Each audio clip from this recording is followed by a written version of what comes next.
ದಿನದಲ್ಲಿ 332ನೇ ಅಂಕದಿಂದ ಇವತ್ತಿನ ವಿಷಯವು ಪ್ರಾರಂಭವಾಗುತ್ತದೆ. ವಿಚಾರ ಸಾಗರದ 6ನೇ ತರಂಗ 332ನೇ ಅಂಕದಲ್ಲಿ ಅದ್ಭುತ ದೇವಕ ಸ್ವಪ್ನವೇ ಗುರು ಸೇಂದ್ರ. ಅದ್ಭುತ ದೇವನಿಗೆ ಸ್ವಪ್ನದಲ್ಲಿ ಗುರುವಿನ ಭೇಟಿ ಆಯಿತು ಅನ್ನೋದು ಅಲ್ಲಿಂದ ಇವತ್ತು ವಿಷಯ ಪ್ರಾರಂಭವಾಗುತ್ತದೆ.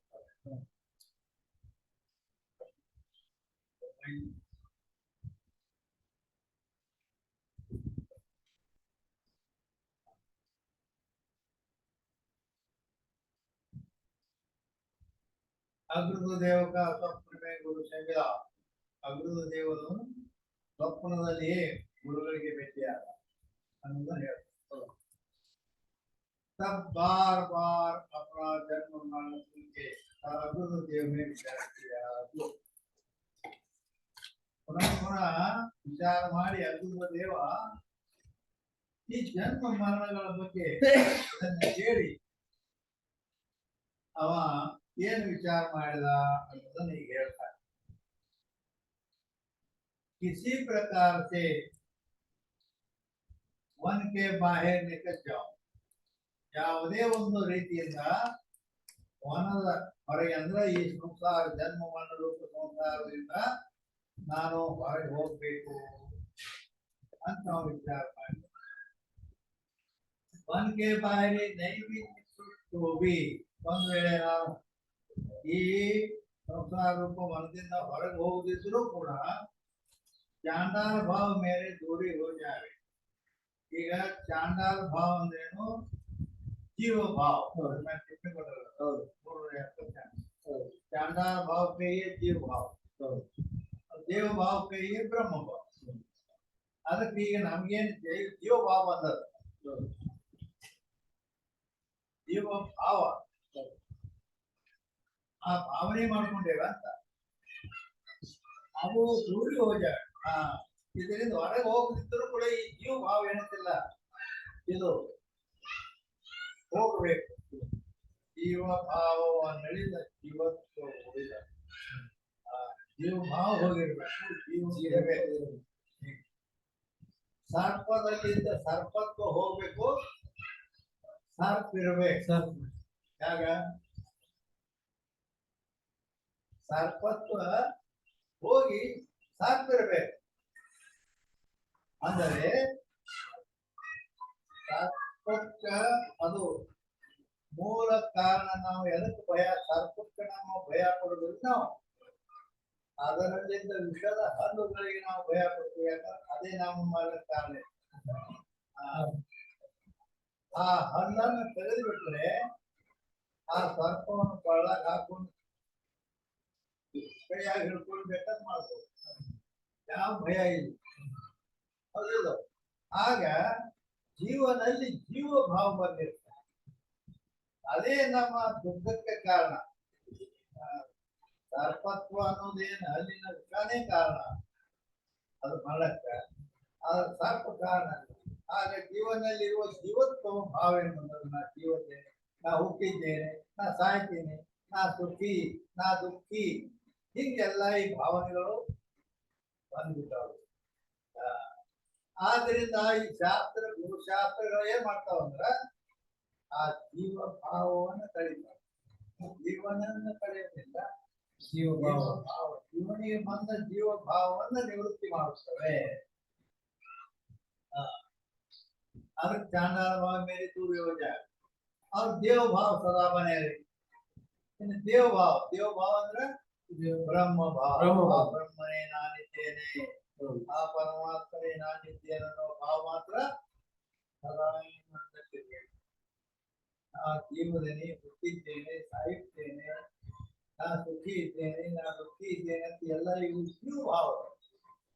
ಇವು ಹೋಗಿ ಇವು ಯಾವುವು ಇಲ್ಲದಂತ ಬ್ರಹ್ಮ ಸ್ವರೂಪನೇ ನಾನಿದ್ದೇನೆ ಅನ್ನುವ ಭಾವ ಗುರುಶಾಸ್ತ್ರಗಳು ಅದನ್ನು ತರ್ತಾವ. ಅದಕ್ಕೆ कोई उपाय बनते निकलने का है नहीं. ಈ ಜನ್ಮ ಮರಣ ರೂಪ ವನದಿಂದ ಅಲ್ಲಿ ಇದರ ಕಡಕಾಗಬೇಕಾದ್ರೆ ಬೇರೆ ಉಪಾಯ ಅಂತೂ ಯಾವೂ ಇಲ್ಲ. इससे ಡಿಫ್ರೆನ್ಸ್ನೇ ಹೈನೆ ಅಂದ್ರ ಇದರಿಂದ ನಾವು ಬಿಟ್ಟು ಕಡಕಾಗ್ಲಿಕ್ಕೆ ಬಿಡುಗಡೆ ಆಗ್ಲಿಕ್ಕೆ ಇಲ್ಲಿ ಬೇರೆ ಉಪಾಯವೇ ಇಲ್ಲ. ब्रह्म विद्या के उपदेश करने वाले आचार्य अपने शिष्यन को वन के बाहर निकालते हैं. ಮತ್ತೇನ್ ಹೇಳ್ತಾರ ಬ್ರಹ್ಮ ವಿದ್ಯೆಯನ್ನು ಉಪದೇಶ ಮಾಡತಕ್ಕಂಥ ಯಾವ ಆಚಾರ್ಯ ಅಂದ್ರೆ ಗುರುಗಳಿದ್ದಾರೋ ಅವರು ತಮ್ಮ ಶಿಷ್ಯರಿಗೆ ಈ ಜನ್ಮ ಮರಣ ರೂಪ ಭವಸಾಗರ ಅನ್ನುವ ಈ ವನದಿಂದ ಅವರು ಹೊರಗೆ ತೆಗಿತಾರೆ, ಬಿಡುಗಡೆ ಮಾಡ್ತಾರೆ, ಮುಕ್ತರನ್ನು ಮಾಡ್ತಾರೆ. ಅದಕ್ಕೆ ಆತ್ಮವಿತ್ ಶೋಕಂ ತರತಿ, ಆತ್ಮಜ್ಞಾನಿಯೇ ಶೋಕ ಸಾಗರವನ್ನು ದಾಟುತ್ತಾನೆ. ಪರಮದಯಾನಿಧಿಯೇ ಶ್ರೀ ಗುರು ನಿತ್ಯ ಪರಮಪಾವನ ಮೂರ್ತಿಯನ್ನು ಸುಳಿವ ಸಂಸಾರ ಸಾಗರದಿ ಕಡೆಗಾಣದೆ ಮುಳುಗಿ ಹೋಗುತ್ತಲಿರೆ ಕರವಿಡಿದೆತ್ತಿದ ಶ್ರೀ ಗುರು. ಈ ಭವಸಾಗರ ಅಂತಕ್ಕಂಥ ಜನ್ಮಗಳು ತಿರುಗಿ ಮರದಲ್ಲಿ ಇವನು ಸಿಕ್ಕಿಕೊಂಡಿದ್ದಾರೆ. ಅದನ್ನು ಕೈ ಹಿಡಿದು ಅವರನ್ನು ಹೊರಗೆ ತೆಗೆಯುವ ಯಾರು ಆ ಗುರು. ಇಲ್ಲ ಆದ್ದರಿಂದ ಆ ಶಿಷ್ಯರನ್ನು ಉದ್ಧಾರ ಮಾಡ್ತಾರೆ. यह विचार करके आचार्य को स्वप्न में ही तो गुरुदेव प्राप्त हुआ. ಅದಕ್ಕ ಗುರುವಿನ ಭವನದಿ ತರೇನ ಕೋಯ್, ಗುರುವಿಲ್ಲದೆ ಈ ಭವನದಿ ಅನ್ನುವ ಇದನ್ನ ದಾಟಿ ಹೋಗೋದು ಇನ್ನೊಬ್ಬರಿಗೆ ಸಾಧ್ಯನೇ ಇಲ್ಲ. ಗುರುವೇ ಬೇಕಾದ್ರೆ ಅದಕ್ಕೆ ಇದನ್ನು ವಿಚಾರ ಮಾಡಿ ಆಚಾರ್ಯ ಅಂದ್ರೆ ಗುರುಗಳನ್ನು ಸ್ವಪ್ನದಲ್ಲಿ ಆ ಗುರುದೇವ ಭೇಟಿಯಾದ. ಸೊ ವಿಧಿಪೂರ್ವಕ ಪ್ರಾಪ್ತವಾದ ಶಿಷ್ಯ ಅಲ್ಲಿ ವಿಧಿಪೂರ್ವಕ ಅಂತಂದ್ರ ಭಗವದ್ಗೀತೆಯಲ್ಲಿ ಪರಮಾತ್ಮ ಹೇಳ ಏನಂತ, ತದ್ವಿದ್ಯೆ ಪರಿಪಾತೇನ ಪರಿಪ್ರಶ್ನೇನ ಸೇವೆಯ ಉಪದೇಶಂತೆ ಜ್ಞಾನಂ ಜ್ಞಾನಿನ ತತ್ವದರ್ಶನ ಹೇಳ್ತಾರೆ. ಜ್ಞಾನಿನ ತತ್ವದರ್ಶನ ಅಂದ್ರ ಜ್ಞಾನಿ ಅಂದ್ರ ಶ್ರೋತ್ರಿಯತ್ವ, ತತ್ವದರ್ಶಿ ಅಂದ್ರ ಬ್ರಹ್ಮತತ್ವ. ಈ ಎರಡು ವಿಶೇಷಣಗಳಿಂದ ಕೂಡಿದಂತಹ ಗುರು ನಂತರ ಅವರಿಂದ ನೀನು ತದ್ವಿದ್ಯೆ ಅಂದ್ರೆ ಇದನ್ನು ತಿಳ್ಕೊ, ಆ ಬ್ರಹ್ಮತತ್ವವನ್ನು ತಿಳ್ಕೊ. ಅದಕ್ಕೆ ಯಾವ ಅಂದ್ರೆ ಇಲ್ಲಿ ವಿಧಿಪೂರ್ವಕ ಅದನ್ನ ಹೇಳಿದ್ದಾರೆ ಅಂತಂದ್ರೆ, ವಿಧಿ ಏನಿಲ್ಲ ಅಂದ್ರ ನಾವ್ ಏನ್ ಮಾಡ್ಬೇಕು ಅಂತಂದ್ರ ಗುರುಗಳ ಹತ್ರ ಹೋಗ್ಬೇಕು. ಗುರುಗಳ ಹತ್ರ ಹೋಗ್ಬೇಕು ಅಂತಂದ್ರ ಅದಕ್ಕ ರಿಕ್ ಹಸ್ತೋನ ಗಚ್ಚೇತ್ ರಾಜಾನಾಂ ದೇವತಾಂ ಗುರು. ಶಾಸ್ತ್ರ ಏನ್ ಹೇಳ್ತದ, ಆ 3 ಜಾಗ ಹೋಗ್ಬೇಕಾದ್ರ ರಾಜನ ಹತ್ರ ಹೋಗ್ಬೇಕಾದ್ರ ಹೊರಗೈಯಿಂದ ಹೋಗ್ಬಾರ್ದು, ಏನಾದ್ರೂ ದೇವರಿಗೆ ಹೋಗ್ಬೇಕಾದ್ರ ಅಲ್ಲಿ ಬಲಗೈಲಿ ಹೋಗ್ಬಾರ್ದು. ಏನಾದ್ರು ಊದಿನ ಕಡ್ಡಿಯಾರ ಒಯ್ಬೇಕು. ಗುರುಗಳ ಹತ್ರ ಹೋಗ್ಬೇಕಾದ್ರು ಅಲ್ಲಿನೂ ಏನಾದ್ರೂ ಉಪಹಾರ ಒಯ್ಬೇಕು. ಅದು ಶ್ರುತಿಯಲ್ಲಿಯೂ ಕೂಡ ಮುಂದಕ ಶ್ರುತಿಯಲ್ಲಿ ತದ್ವಿಜ್ಞಾನ ಗುರುಮೇವ ವಿರಚೆ ಸಮಿತ್ಪಾಣಿ ಅಂತ ಹೇಳಿದ್ದಾರೆ. ಸಮಿತ್ಪಾಣಿ ಶ್ರೋತ್ರಿಯಂ ಬ್ರಹ್ಮನಿಷ್ಠ, ಶ್ರೋತ್ರಿಯ ಬ್ರಹ್ಮನಿಷ್ಠನಾದ ಗುರುವಿನ ಹತ್ರ ಯಾಕೆ ಹೋಗ್ಬೇಕು ಅಂತ ಮುಂಡಕ ಉಪನಿಷತ್ತು ಹೇಳ್ತದ. ಸಮಿತ್ಪಾಣಿ, ಸಮಿತ್ ಅಂದ್ರೆ ಸಂಸ್ಕೃತದಲ್ಲಿ ಕಟ್ಟಿಗೆ ತಗೊಂಡು ಹೋಗುವ, ಕಟ್ಟಿಗೆ ತಗೊಂಡು ಕಟ್ಟಿಗೆ ತಗೊಂಡು ಏನ್ ಮಾಡೋದು ಅಂತ ಕೇಳಿದ್ರೆ, ಆಗಿನ ಕಾಲದಲ್ಲಿ ಗುರುಗಳು ಯಜ್ಞ ಕಾರ್ಯವನ್ನು ಮಾಡ್ತಿದ್ರು. ಯಜ್ಞ ಮಾಡಬೇಕಾದ್ರ ಈ ಎಲ್ಲಾ ಬೇಕಾದ ಕಟ್ಟಿಗೆ ನಡೆಯಂಗಿಲ್ಲ. ಆ ಗಂಧದ ಕಟ್ಟಿಗೆ ಗಂಧದ ಕಟ್ಟಿಗೆ ಆ ಗಂಧದಲ್ಲ, ಗಂಧದ ಕಟ್ಟಿಗೆ ಮತ್ತೊಂದು ಬ್ಯಾರೆ. ಅದಕ್ಕ ಅದ ಕಟ್ಟಿಗೆನ ಅದಕ್ಕ ಯಜ್ಞ ಕಾರ್ಯಕ್ಕೆ ಬೇಕು ಅಂತೇಳಿ ಗುರುಗಳು ಅದನ್ನ ಹೋಗಿ ಅಡಿಗ ಹುಡುಕ್ಯಾಡಿ ಅದನ್ನ ತರ್ಬೇಕು. ಮತ್ ಇವ್ ತಂದ್ರೆ ಅಷ್ಟ ಅವ್ರಿಗೆ ಒಂದು ಸಹಾಯ ಇದು ಮಾಡ್ದಂಗ. ಗುರುಗಳು ಹೋಗಿ ಅದನ್ನ ಏನ್ ಹುಡುಕ್ಯಾಡ್ತಾರಲ್ಲ, ಮತ್ ಇವನ ತಗೊಂಡು ಹೋದಂದ್ರೆ ಬಹಳ ಚಲೋ ಆಯ್ತು. ಏನ್ ಅಪೇಕ್ಷೆ ಇರ್ತದೆ ಗುರುಗಳಿಗೆ ಅದ್ ತಾನಾಗೆ ಬಂದ್ರೆ ಬಹಳ ಸಂತೋಷ. ಹೇಗೆ ಅದಕ್ಕೆ ಸಮೀಪ ಮಾಡಿ ಅಲ್ಲಿ ಅಂತೇಳಿ ಮುಂಡಕೋಪನಿಷತ್ತು ಹೇಳಿದೆ. ಅದ ಸ್ಮೃತಿ ರೂಪ ಭಗವದ್ಗೀತಾ ಏನಿದೆ, ತದ್ವಿತಿ ಪ್ರಣಿಪಾತೇನ ಪರಿಪ್ರಶ್ನೇನ ಸೇವಯ ಹೀಗೆ. ಅಂದ್ರ ಗುರುಗಳ ಹತ್ರ ಹೋಗಿ ಹ್ಯಾಂಗ ಹೋಗಿ ವಿಧಿ ಪೂರ್ವಕ ಅಂದ್ರ ಹೋಗಿ ಅವ್ರಿಗೆ ಸಾಷ್ಟಾಂಗ ನಮಸ್ಕಾರ ಹಾಕ್ಬೇಕು, ಮೊದಲನೇ ಮಾತು. ಆಮೇಲೆ ಪರಿಪ್ರಶ್ನೆ ಅಂದ್ರೆ ನಿನಗೆ ಸಂಶಯ ಅದಾವು, ಅದನ್ನ ಅವ್ರ ಮುಂದಿಡಬೇಕು. ಈಗ ನನಗ ಸಮಸ್ಯೆ ಐತಿ ಗೊತ್ತಿಲ್ಲ ಅಂತೇಳಿ. ಆಮೇಲೆ ಅವ್ರದ್ದೇನೋ ಕರುಣಾಮಯಿಗಳಾಗಿ ಹೇಳಿದ್ರು ಕೇಳಿಲ್ಲ ಅಂದ್ರೆ ಸೇವಯ ಅವ್ರ ಸೇವಾ ಮಾಡಿ ಅವ್ರ ಪ್ರಸನ್ನ ಮಾಡ್ಕೊ, ಅವಾಗ ಅದನ್ನು ತಿಳ್ಕೊ ಅಂತ ಇನ್ನೊಂದು ವಿಧಿ. ಅದು ಭಗವದ್ಗೀತೆಯಲ್ಲಿ ಕೂಡ ಹೇಳಿದ್ದಾರೆ. ಅದಕ್ಕಾಗಿ ವಿಧಿ ಪೂರ್ವಕ ಪ್ರಾಪ್ತ ಶಿಷ್ಯ ताको आचार्य देववाणी रूप विद्या ग्रंथ उपदेश करता हुआ ಆಗ ಗುರುಗಳು ಏನ್ ಮಾಡ್ತಾರ, ದೇವವಾಣಿ ಏನಂದ್ರ ದೇವವಾಣಿ ಯಾವುದು? ಸಂಸ್ಕೃತ ಭಾಷಾ. ಭಾಷಾ ದೇವವಾಣಿ, ದೇವರ ಭಾಷಾ ಸಂಸ್ಕೃತ. ಇದು ನರ ಭಾಷಾ, ನಾವು ಮಾತಾಡೋದು ಮನುಷ್ಯರು ಮಾತಾಡೋದು. ಆ ಸಂಸ್ಕೃತ ಭಾಷೆಯಲ್ಲಿ ವೇದ ಉಪನಿಷತ್ತುಗಳು ಅದಾವಲ್ಲ, ಅವೆಲ್ಲ ಭಗವದ್ಗೀತಾ ಬ್ರಹ್ಮಸೂತ್ರ ಎಲ್ಲ ಈ ವಿದ್ಯಾ ಗ್ರಂಥವನ್ನು ಉಪದೇಶ ಮಾಡತಕ್ಕಂಥ ಗುರು. ಅದ್ರ ಅಗ್ರದ ದೇವನಿಗೆ ಸ್ವಪ್ನ ಬಿದ್ದಿದೆ. ಸ್ವಪ್ನ ಮಿಥ್ಯ. ಅಲ್ಲಿ ಅವನು ಮಿಥ್ಯಾ ಗುರುಗಳಿಗೆ ಶರಣಾಗತನಾದ. ಮಿಥ್ಯಾ ಗ್ರಂಥವನ್ನು ಅವರು ಉಪದೇಶ ಮಾಡಿದ್ರು. ಹೀಗೆಲ್ಲ ಕನಸಿನ ಒಟ್ಟು ಅದು ವಾಸ್ತವಿಕವಾಗಿ ಬ್ರಹ್ಮನನ್ನು ಬಿಟ್ಟು ಉಳಿದ ಎಲ್ಲ ಮಿಥ್ಯಾನ ಇರ್ತದೆ. मिथ्या आचार का, मिथ्या शिक्षक को मिथ्या संस्कृत ग्रंथ से उपदेश. मिथ्या ಆಚಾರ್ಯನಿಂದ, ಮಿಥ್ಯವಾದ ಗುರುವಿನಿಂದ ಮಿಥ್ಯವಾದ ಶಿಕ್ಷನಿಗೆ ಮಿಥ್ಯವಾದ ಸಂಸ್ಕೃತ ಗ್ರಂಥದಿಂದ ಉಪದೇಶ. ಗ್ರಂಥಕ್ಕೆ ಮಂಗಲಾಚರಣೆ. ಈಗ ಗ್ರಂಥ ಉಪದೇಶ ಮಾಡ್ಬೇಕಾದ್ರೆ ಮೊದಲು ಮಂಗಲಾಚರಣೆ ಮಾಡಬೇಕು. ಅದಕ್ಕೀಗ 333ನೇ ಅಂಕದಿಂದ ಈಗ ಮಂಗಲಾಚರಣವನ್ನ ಅವರು ಹೇಳೋರು.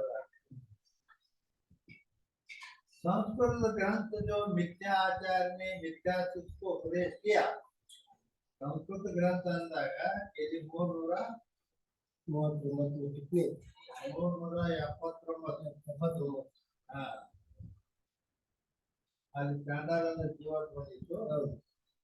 379 यहाँ ಸಂಸ್ಕೃತ ಗ್ರಂಥಕ್ಕೆ ಕಥನ ಕರಿ, ಇಲ್ಲಿ ಸಂಸ್ಕೃತ ಗ್ರಂಥ ಅಂತ ಹೇಳೋಣದ್ರಿಂದ कोई एक अद्भुत देव के दृष्टांत करी युक्त संस्कृत ग्रंथ का ग्रहण नहीं. ಇದು ಯಾವುದೋ ಒಂದು ಸಂಸ್ಕೃತ ಗ್ರಂಥ ಐತಿ, ಸತ್ಯವಾಗಿ ಇದೆ ಅಂತೇಳಿ ಹೆಂಗೆ ತಿಳ್ಕೋಬಾರ್ದು. ಮತ್ತೇನ್ ತಿಳ್ಕೋಬೇಕು? किंतु इस ग्रंथ के मूल रूप अनेक संस्कृत ग्रंथन का ग्रहण. ಅಂದ್ರ ಈ ಗ್ರಂಥಕ್ಕೆ ಕಾರಣವಾದ ಮೂಲ ಅನೇಕ ಸಂಸ್ಕೃತ ಗ್ರಂಥಗಳದಾವಲ್ಲ, ಭಗವದ್ಗೀತಾ, ಬ್ರಹ್ಮಸೂತ್ರ, ಉಪನಿಷತ್ತು ಇವೆಲ್ಲ ಇವನ್ನ ಗ್ರಹಣ ಮಾಡಬೇಕು. ಅಂದ್ರೆ ಸೂತ್ರ, ಭಾಷೆ, ವಾರ್ತಿಕ ಮೊದಲಾದವೆಲ್ಲ ಸಂಸ್ಕೃತ ಗ್ರಂಥಗಳೇ. टिप्पणी समाप्ति। संस्कृत ग्रंथ और जो मिथ्या आचार्य ने मिथ्या को उपदेश किया, ಈ ಮಿಥ್ಯವಾದ ಸಂಸ್ಕೃತ ಗ್ರಂಥಗಳನ್ನ ಮಿಥ್ಯವಾದ ಆಚಾರ್ಯನಿಂದ ಮಿಥ್ಯವಾದ ಶಿಷ್ಯರಿಗೆ ಉಪದೇಶ ಮಾಡಲ್ಪಟ್ಟಿತು. ಆ ಗ್ರಂಥಕ್ಕೂ ಭಾಷಾ करके लिखे हैं. ಆ ಗ್ರಂಥವನ್ನೇ ಅದು ಸಂಸ್ಕೃತ ಐತಿ, ಆದ್ದರಿಂದ ಭಾಷಾ करके लिखे ಅಂದ್ರೆ ಹಿಂದಿ ಭಾಷೆಯಲ್ಲಿ ಬರೆಯುತ್ತೇವೆ ಅಂತ ಹೇಳ್ತಾರೆ. ಅದು ನಿತ್ಯವಾಗ ಬರ್ತಾರೆ, ಅದನ್ನ ನಾವು ಕನ್ನಡದಾಗ ನಿಮಗೆ ಹೇಳ್ತೀವಿ. संस्कृत ग्रंथ के भाषा करने में मंगल करें. ಈಗ ಸಂಸ್ಕೃತ ಗ್ರಂಥ ಈಗ ಕನ್ನಡ ಭಾಷೆಯಲ್ಲಿ ಮಾಡಬೇಕಾದ್ರೆ ಮೊದಲು ಮಂಗಲ ಮಾಡಬೇಕು. ಕಾಯತೆ मंगल करने से जो ग्रंथ की समाप्ति के प्रति प्रतिबंधक विघ्न है जिनका नाश हो गए. ಮಂಗಲಾಚರಣೆ ಯಾಕೆ ಮಾಡಬೇಕು ಅಂತ ಹೇಳಿದ್ರೆ, ಅಲ್ಲಿ ಗ್ರಂಥ ಇದು ಪರಿಸಮಾಪ್ತಿ ಆಗಬೇಕಾದ್ರೆ ಅಲ್ಲಿ ಅನೇಕ ವಿಘ್ನಗಳಿರ್ತಾವ, ಅನೇಕ ವಿಘ್ನಗಳಿರ್ತಾವ. ಅನೇಕ ವಿಘ್ನಗಳಿರ್ತಾವ ಅಂದ್ರ ಅವು ಎಷ್ಟಿರ್ತಾವ ಅಂತ ಹೇಳ್ತಾರೆ. ಅದನ್ನ ಶ್ರೀಕೃಷ್ಣ ಪರಮಾತ್ಮ ಭೀಮಸೇನಿಗೆ ಮಹಾಭಾರತದಲ್ಲಿ ಏನಂತ, ವಿದ್ಯಾಯಾಂ ಧನ್ವಿನಾಂ ಕೋಟಿ, ವಿದ್ಯಾಯಾಂ ಧನ್ವಿನಾಂ ಕೋಟಿ ತದರ್ಥಂ ಹರಿಮಂದಿರೆ ತದರ್ಥಂ ಜಾಹ್ನವಿ ತೀರೆ ತದರ್ಥಂ ದಕ್ಷಿಣ ಕರೆ. ಹೀಗೆ ಅಂದ್ರೆ ಏನು ಅಂತ ಕೇಳಿದ್ರೆ, ವಿದ್ಯಾಯಾಂ ಧನ್ವಿನಾಂ ಕೋಟಿ, ವಿದ್ಯಾಯಾಮ ಅಂದ್ರೆ ಬ್ರಹ್ಮಜ್ಞಾನ, ಬ್ರಹ್ಮ ವಿದ್ಯೆಯನ್ನ ಪಡ್ಕೊಳ್ತೀನಿ ಅಂತ ಯಾವುದೇ ರಕ ಬ್ರಹ್ಮಜ್ಞಾನ ಮಾಡ್ಕೊಳ್ತೇನೆ ಅಂತೇಳಿ ಯಾರು ಅವರು ನರಕಟ್ಟಿರುತ್ತಾರೆಯೋ ಅವನನ್ನು ತಪ್ಪಿಸೋ ಸಲುವಾಗಿ, ಅದಕ್ಕೆ ಪ್ರತಿಬಂಧಕ ಮಾಡೋ ಸಲುವಾಗಿ 1 ಕೋಟಿ ವಿಘ್ನಗಳು ಇರುತ್ತವೆ ಅಂತ ಹೇಳಿ. ಎಷ್ಟು ವಿಘ್ನಗಳಿಂದ ಪಾರಾಗಿ ಹೋಗ್ಬೇಕು. ವಿದ್ಯಾಯಾಂ ಧನ್ವಿನಾಂ ಕೋಟಿ ಅಂದ್ರೆ ಬ್ರಹ್ಮ ವಿದ್ಯಾ ಪ್ರಾಪ್ತಿ ಮಾಡ್ಕೊಳ್ಬೇಕಾದ್ರೆ 1 ಕೋಟಿ ವಿಘ್ನಗಳು ಇರುತ್ತವೆ. ತದರ್ಥಂ ಹರಿಮಂದಿರೆ ಅಂದ್ರೆ ಅದರ ಅರ್ಧ, 1 ಕೋಟಿ ಅರ್ಧ ಎಷ್ಟು? 50 ಲಕ್ಷ. 50 ಲಕ್ಷ 50 ಲಕ್ಷ ವಿಘ್ನಗಳು. ಹರಿಮಂದಿರ ಅಂದ್ರ ದಿನ ಬಿಡದಾನ ದೇವರ ಗುಡಿಗೆ ದೇವಾಲಯಕ್ಕೆ ಹೋಗಿ ದಿನ ಬಿಡದೆ ಹೋಗಿ ನಾನು ನಮಸ್ಕಾರ ಮಾಡಿ ಬರ್ತೀನಿ ಅಂತ ಯಾರಾದ್ರೂ ತಯಾರಾದ್ರು 50 ಲಕ್ಷ ಸಲುವಾಗಿ 50 ಲಕ್ಷ ವಿಘ್ನಗಳಿರುತ್ತವೆ. ಕೃಷ್ಣ ಹೇಳ ತದರ್ಥಂ ಜಾಹ್ನವಿ ತೀರೆ, ತದರ್ಥಂ ಜಾಹ್ನವಿ ತೀರೆ ಅಂದ್ರ ಅದರ ಅರ್ಧ 50 ಲಕ್ಷದ ಅರ್ಧ 25 ಲಕ್ಷ. 25 ಲಕ್ಷ ಜಾಹ್ನವಿ ತೀರೆ ಅಂದ್ರ ಗಂಗಾ ನದಿಗೆ ಹೋಗಿ ಯಾರು ಸ್ನಾನ ಮಾಡಿ ಬರ್ತೀವಿ ಅಂತ ತಯಾರಕ್ಕಲ್ಲ. ಗಂಗಾ ನದಿಗೆ ಹೋಗಿ ಯಾಕೆ ಸ್ನಾನ ಮಾಡ್ತಾರ? ತಮ್ಮ ಪಾಪಗಳನ್ನು ಕಳ್ಕೊಳ್ತಾರೆ. ತಮ್ಮ ಪಾಪಗಳನ್ನು ಕಳ್ಕೋಬೇಕಂತ ಕಾಶಿ, ಹರಿದ್ವಾರ, ಋಷಿಕೇಶ ಹಿಂಗೆಲ್ಲ ಆ ಕಡೆ ಹೋಗಿ ಆ ಗಂಗಾ ನದಿಯಲ್ಲಿ ಸ್ನಾನ ಮಾಡಿ ಬರ್ಬೇಕಂತ ಹೋಗ್ತಾರಲ್ಲ, ಅವ್ರಿಗೆ ತದರ್ಥಂ ಅಂದ್ರೆ 25 ಲಕ್ಷ ವಿಘ್ನಗಳು ಆಗಿರ್ತಾವು ಅಂತ ಹೇಳ್ಯಾರ. ಗಂಗಾ ನದಿಯಲ್ಲಿ ಸ್ನಾನ ಮಾಡಿ ಬರ್ತೀನಿ ಅಂತ ತಯಾರಾಗಿ ತಪ್ಪಿಸ್ಲಾಕ 25 ಲಕ್ಷ ವಿಘ್ನಗಳಿದಾವ. ತದರ್ಥಂ ದಕ್ಷಿಣ ಕರೆ ಅದರ ಅರ್ಧ ಅಂದ್ರೆ 12.5 ಲಕ್ಷ ವಿಘ್ನಗಳು. 12.5 ಲಕ್ಷ ವಿಘ್ನಗಳು ದಕ್ಷಿಣ ಕರೆ ಅಂದ್ರೆ ದಕ್ಷಿಣ ಅಂದ್ರೆ ಬಲಗೈಯಲ್ಲಿ, ಬಲಗೈಯಲ್ಲೇ 12.5 ಲಕ್ಷ ವಿಘ್ನಗಳು ಅಂದ್ರ ಅದ್ಯಾಂಗ ಗೊತ್ತಾಗ್ತಾನೆ ಹನ್ನೆರಡು ವರ್ಷ ಕೈಯಾಗಲ್ಲ ಅಂದ್ರ ಈ ಮಲಗೆಯಾಗ 12 ಕದಾವು ಅನ್ನೋದು ಯಾಗ ನಾವು ಕಂಡು ಬಿಡ್ತೈತಿ ನಮಗ ಅಂತಂದ್ರ ಈಗ ಒಬ್ಬ ದಯಾಳು ಪುರುಷದ ಅವ ಹೋಗ್ಲಿಕ್ಕೆ ಹತ್ತಾನ ಆದೀಡು ಆದಾಗ ಒಬ್ಬ ಕುಂಟ ಕುರುಡ ಅವು ಅತಿ ಭಿಕ್ಷುಕ ಅತಿ ಹೀನವಾದ ಪರಿಸ್ಥಿತಿಯಲ್ಲಿ ಇದ್ದಂತ ಒಬ್ಬ ಭಿಕ್ಷುಕ ಯಪ್ಪ ಯಪ್ಪ ದಾನ ಮಾಡ್ರಿ ಕೈ ಮಾಡ್ತಾನೆ. ಇವನ್ ಮನಸ್ಸಿನಾಗೂ ದಯಾ ಬರ್ತಾವ ನೋಡಿ, ದಯಾ ಬಂದು ಅವ್ ಕೊಡ್ಬೇಕಂತ ಮನಸ್ಸಾಯ್ತು. ಮನಸ್ಸಾಗಿ ಕಿಸೆದಾಗ ಪ್ಯಾಂಟಿನ ಕಿಸೆದಾಗ ಕೈ ಹಾಕಿದ ಬರೀ ನೋಟುಗಳು ಹತ್ತಕತ್ತ ಚಿಲ್ಲರೆ ಬರೀ ನೋಟ ಅದಾವು, ಚಿಲ್ಲರೆ ಇಲ್ಲ. ಅದಕ್ಕೆ ಕೈ ಹೊರಗೆ ಬಂದ್ಬಿಟ್ಟು ಯಾಕಂದ್ರೆ ಚಿಲ್ಲರೆ ಅಲ್ಲ ದಾನ ಮಾಡೋದೈತಂದ್ರೆ ಒಂದ್ ನೋಟ್ ಮಾಡ್ಬಿಡ್ಲ. ಅಷ್ಟು ದೊಡ್ಡ ದಾನ ಹಾಕಿತ್ತು. ಏನೋ ಒಂದು 10 ರೂಪಾಯಿ ಇರ್ಲಿ, 50 ರೂಪಾಯಿ, 50 ರೂಪಾಯಿ ಇರ್ಲಿ, 100 ರೂಪಾಯಿ ಇರ್ಲಿ, ಬರೀ 200, 500 ಹೀಗೆ ಯಾವ್ದೇ ಇರ್ಬೋದು ನೋಟ್. ಅದಲ್ಲ ಒಂದು ನೋಟ್ ಕೊಟ್ಬಿಟ್ರೆ ನಿನಗೆ ದೊಡ್ಡ ಪುಣ್ಯ ಹಾಕಿತ್ತು. ದೊಡ್ಡ ನೋಟ್ ಇತ್ತು ಅಂದ್ರೆ ದೊಡ್ಡ ಪುಣ್ಯ. 10, 20, 50, 100 ಹಿಂಗಿತ್ತಂದ್ರೆ ಅದಕ್ಕೆ ಅದ್ರ ಎಷ್ಟೈತೆ ಅಷ್ಟು ಪ್ರಮಾಣ. ಆ ರೀತಿ ಅದ ದಾನ ಧರ್ಮ ಆಗಿ ಪುಣ್ಯ ಹಾಕಿತ್ತು. ಆದ್ರೆ ಈ ಕೈಯೊಳಗ ವಿಕರಣೆಗಳು ಇದ್ದದ್ರಿಂದ ಅದು ನೋಟ ಕೊಡ್ಕೊಡ್ಲೇ ಇಲ್ಲ. ಪ್ರತಿಬಂಧಕ ಮಾಡಿ ಕೈ ಹೊರಗೆ ಬಂದು ಕೈ ಜಾಡಿಸ್ತಾರ. ಅದಕ್ಕ 12.5 ಲಕ್ಷ ವಿಗ್ರಹಗಳು ಹಿಂಗೆ ಯಾವುದೇ ಒಂದು ಧರ್ಮ ಕಾರ್ಯ ಪುಣ್ಯದ ಕಾರ್ಯ ಮಾಡ್ಬೇಕಂದ್ರ ಅವಾಗ ಹಿಂಗ ಅದು ತಪ್ಪಿಸ್ತೈತೆ. ಅದಕ್ಕಾಗಿ ಈ ರೀತಿ ಅಲ್ಲಿ ವಿಗ್ರಹಗಳು ಈ ರೀತಿ ಇದಾವ ಅಂತೇಳಿ ಭೀಮಸೇನನಿಗೆ ಕೃಷ್ಣ ಹೇಳ್ದ. ಭೀಮ ಅಂತ ಇದೆಲ್ಲ ಬರೀ ಸುಳ್ಳು, ನಿನ್ ಮಾತೆಲ್ಲ ಸುಳ್ಳು ಇದ್ದಂಗಿರ್ತಾವು ಅಂತ ಕೃಷ್ಣ ಹೇಳ್ದ. ನನ್ನ ಮಾತು ಎಂದು ಸುಳ್ಳು ಆಗುದು, ನನ್ನ ಮಾತೆಲ್ಲ ಸತ್ಯನೇ ಇರ್ತಾವ. ಈಗ ಬ್ರಹ್ಮಜ್ಞಾನ ಮಾಡ್ಕೊಳ್ಳುವಂತ ಸಾಧ್ಯ ಇಲ್ಲ. ಅದು ವರ್ಷ ಮಾತೆ ಕಡೆ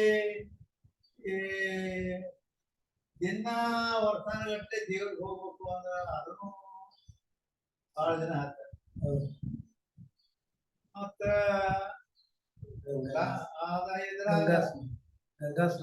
ಗಂಗಾ ಸ್ನಾನದಂದ್ರ ಅದು ಒಮ್ಮೆ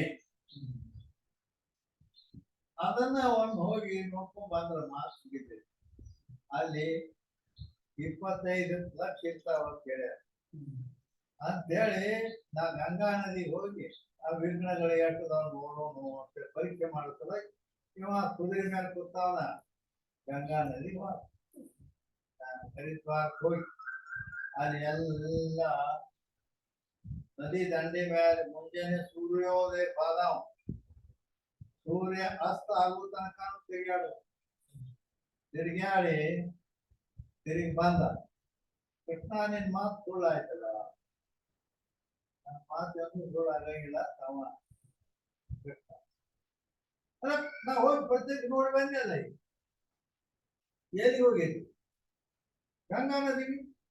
ಗಂಗಾ ನದಿ ಹೋಗಿ ಅಲ್ಲಿ ಅವ್ರೇನ ಮತ್ ಗಂಗಾ ನದಿಗೆ ಮಂದಿ ಎಲ್ಲ ಯಾಕೆ ಹೋಗ್ತಾರ ಅಂತ ಏನಂದ್ರ ಹೋಗಿ ಜಳಕ ಮಾಡಿ ಸ್ನಾನ ಮಾಡಿ ತಮ್ಮ ಪಾಪವನ್ನೆಲ್ಲ ತೊಳ್ಕೊಂಡ್ಬರ್ಬೇಕಂತ ಜನ ಹೋಗ್ತಾರ. ಮತ್ ನೀ ಎಲ್ಲಿಗೆ ಹೋಗಿದ್ದಿ? ಅಲ್ಲಿಗೆ ನೀ ಮಾಡ್ದೆ ಜಳಕ ಸ್ನಾನ ಮಾಡ್ದೇನು ಜನ ಮರು ಆಗ್ಬಿಡ್ತ ಅಂತ ಹೋಗೇ ಇದ್ದಿಲ್ಲ. ನಾವು ಸ್ನಾನ ಮಾಡ್ಬೇಕಾಗಿತ್ತು ಕರೆ ಅಲ್ಲಿಗೆ ಹೋಗೇನೆ.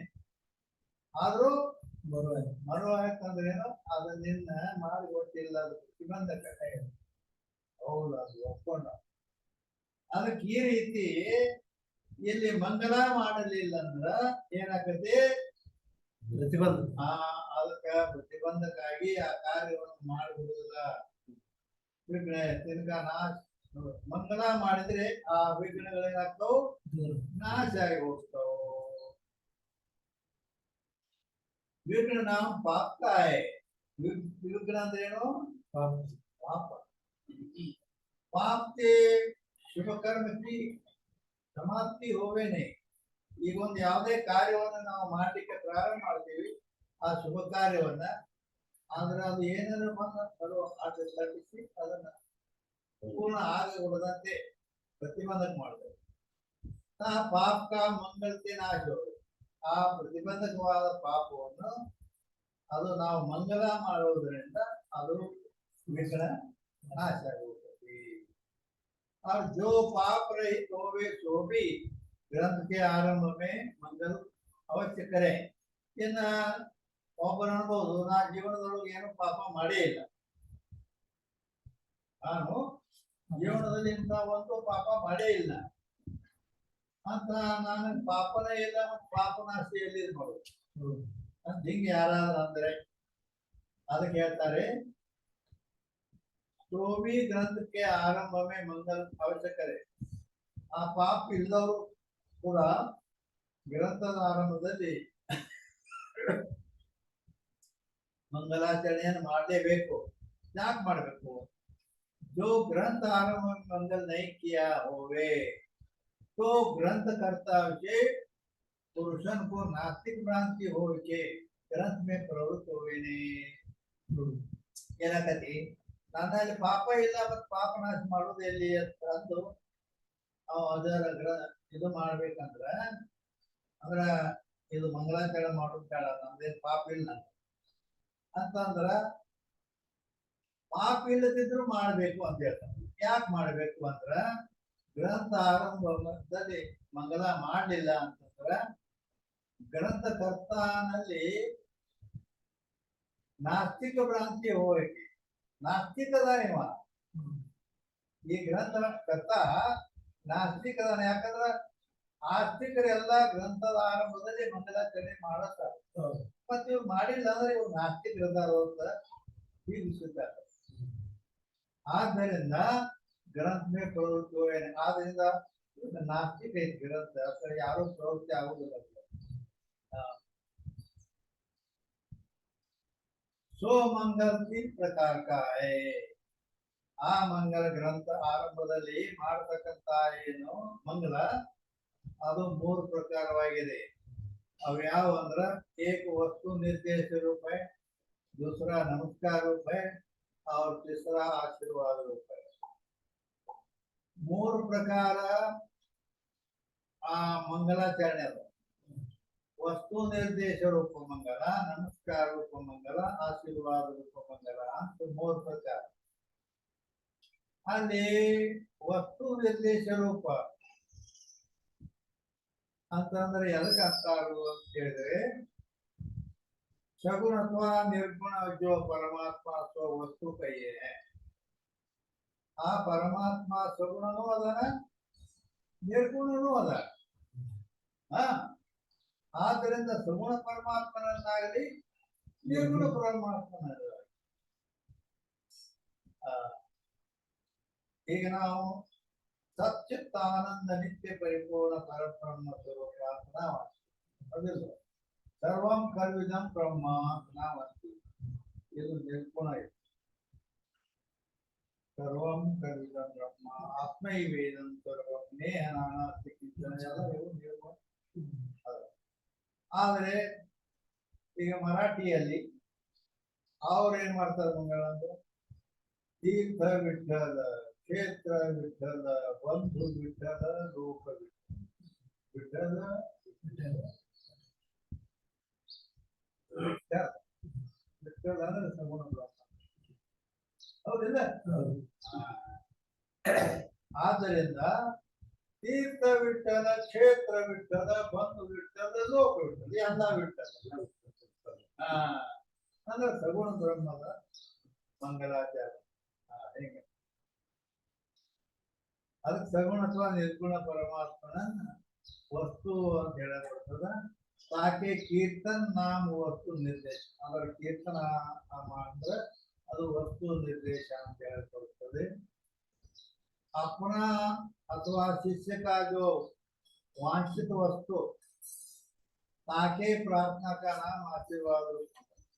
आशीर्वाद रूप मंगल ಅಂತ ಎದಕ್ಕೆ ಹೇಳ್ಬೇಕಂದ್ರೆ ತನ್ನ ಇಚ್ಛೆ ಆಗಲಿ ಅಥವಾ ಶಿಷ್ಯನ ಇಚ್ಛೆ ಆಗಲಿ ಆ ವಸ್ತುವಿನ ಪ್ರಾರ್ಥನಾ ಮಾಡು, ಅದಕ್ಕೆ ಆಶೀರ್ವಾದ ಅಂದ್ರೆ ಬೇಡೋದು, ಅದಕ್ಕೆ आशीर्वाद रूप मंगल ಅಂತ. सो अपने वांछित का प्रार्थना चतुर्थ दोहे में स्पष्ट है. ಅಲ್ಲಿ ಆ ಪ್ರಾರ್ಥನಾ ನಾಮ ಆಶೀರ್ವಾದ ರೂಪ ಮಂಗಲ ಅಂತ ಏನೈತಲ್ಲ ಅದು ವಾಂಛಿತ ಪ್ರಾರ್ಥನಾ ಚತುರ್ಥ दोहे में स्पष्ट है. ಅಂದ್ರ ಮುಂದೆ ಈ ಕಡೆ ನಾಲ್ಕನೇ ದೋಹ ಐತಿ, 1 2 3 4 ದೋಹಗಳು ನಾವು ಮುಂದ. ಹೌದು ಹೌದಿಲ್ಲ?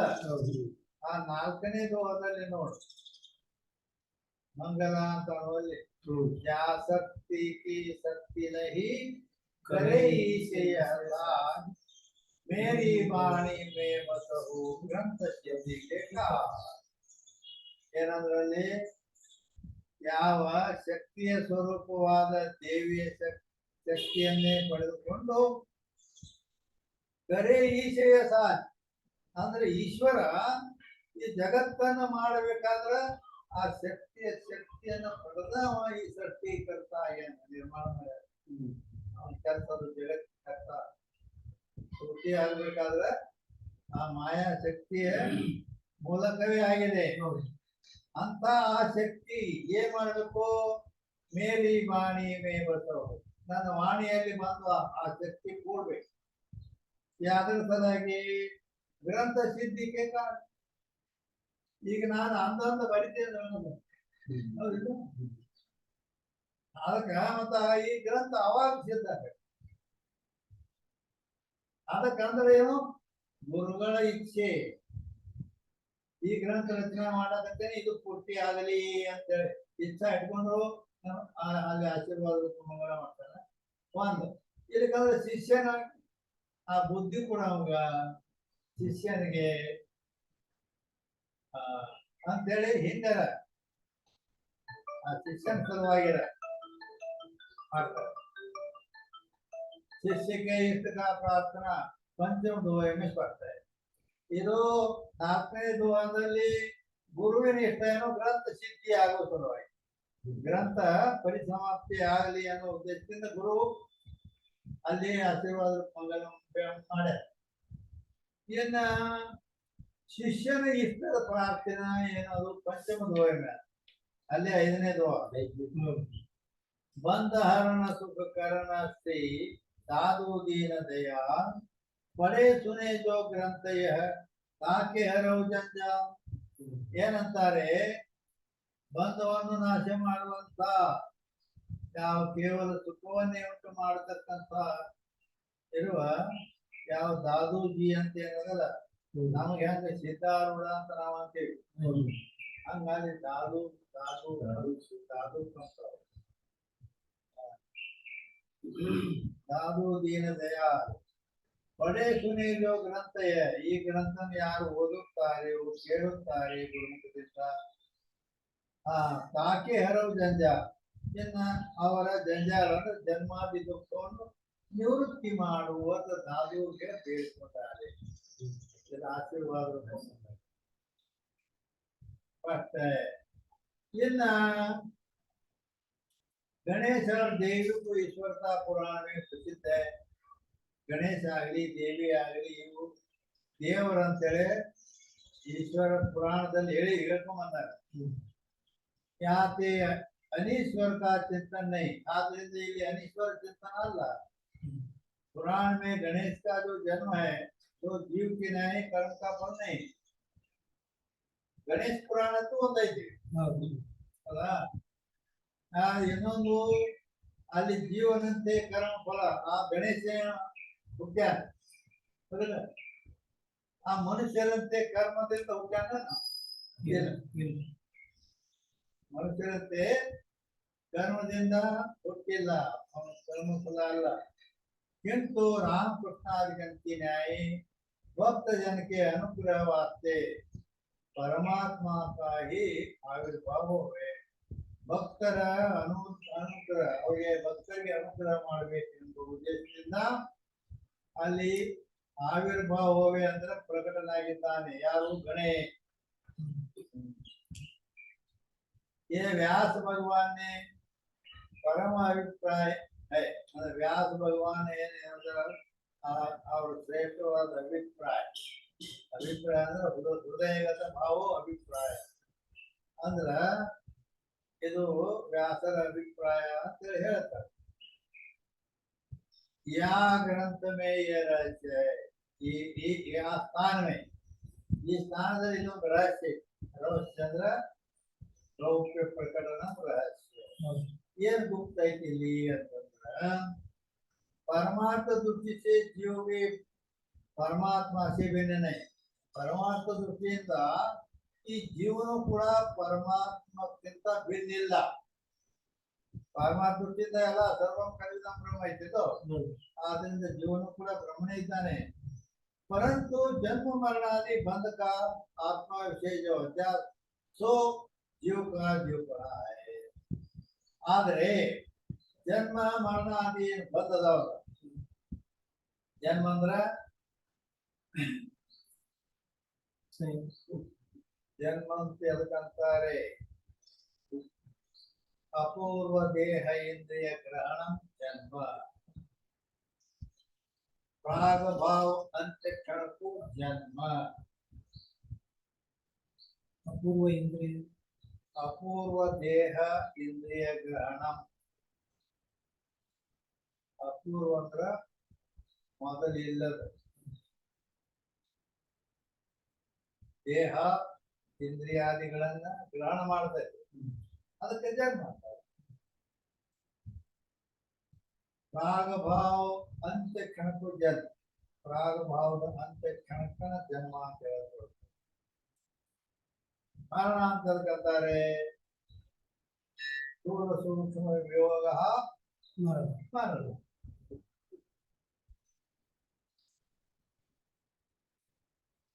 प्रज्ञोसा भाव आद्य क्षण संबंध को मरण. प्रज्ञोसा भाव आद्य क्षण संबंध को मरण. प्रज्ञोसा भाव आद्य क्षण संबंध ಮೊದಲೇ ಕ್ಷಣ ಸಂಬಂಧ ಏನಾಗತಿ, ಅದಕ್ಕೆ ಮರಣ. ಆದ್ದರಿಂದ ಜನ್ಮ ಮರಣ ಅಧಿಕ ಬಂಧಕ ಆತ್ಮ ವಿಷಯ जो ಅಧ್ಯಾಸ, ಆತ್ಮನಲ್ಲಿ ಇದು ಅಧ್ಯಾಸ. ಅಧ್ಯಾಸ ಅಂತಂದ್ರೆ ಅಧ್ಯಾಸದ ಲಕ್ಷಣ. ಅಧ್ಯಾಸ ಅಂದ್ರೆ ಅಧ್ಯಾಸ ಮತ್ತೆ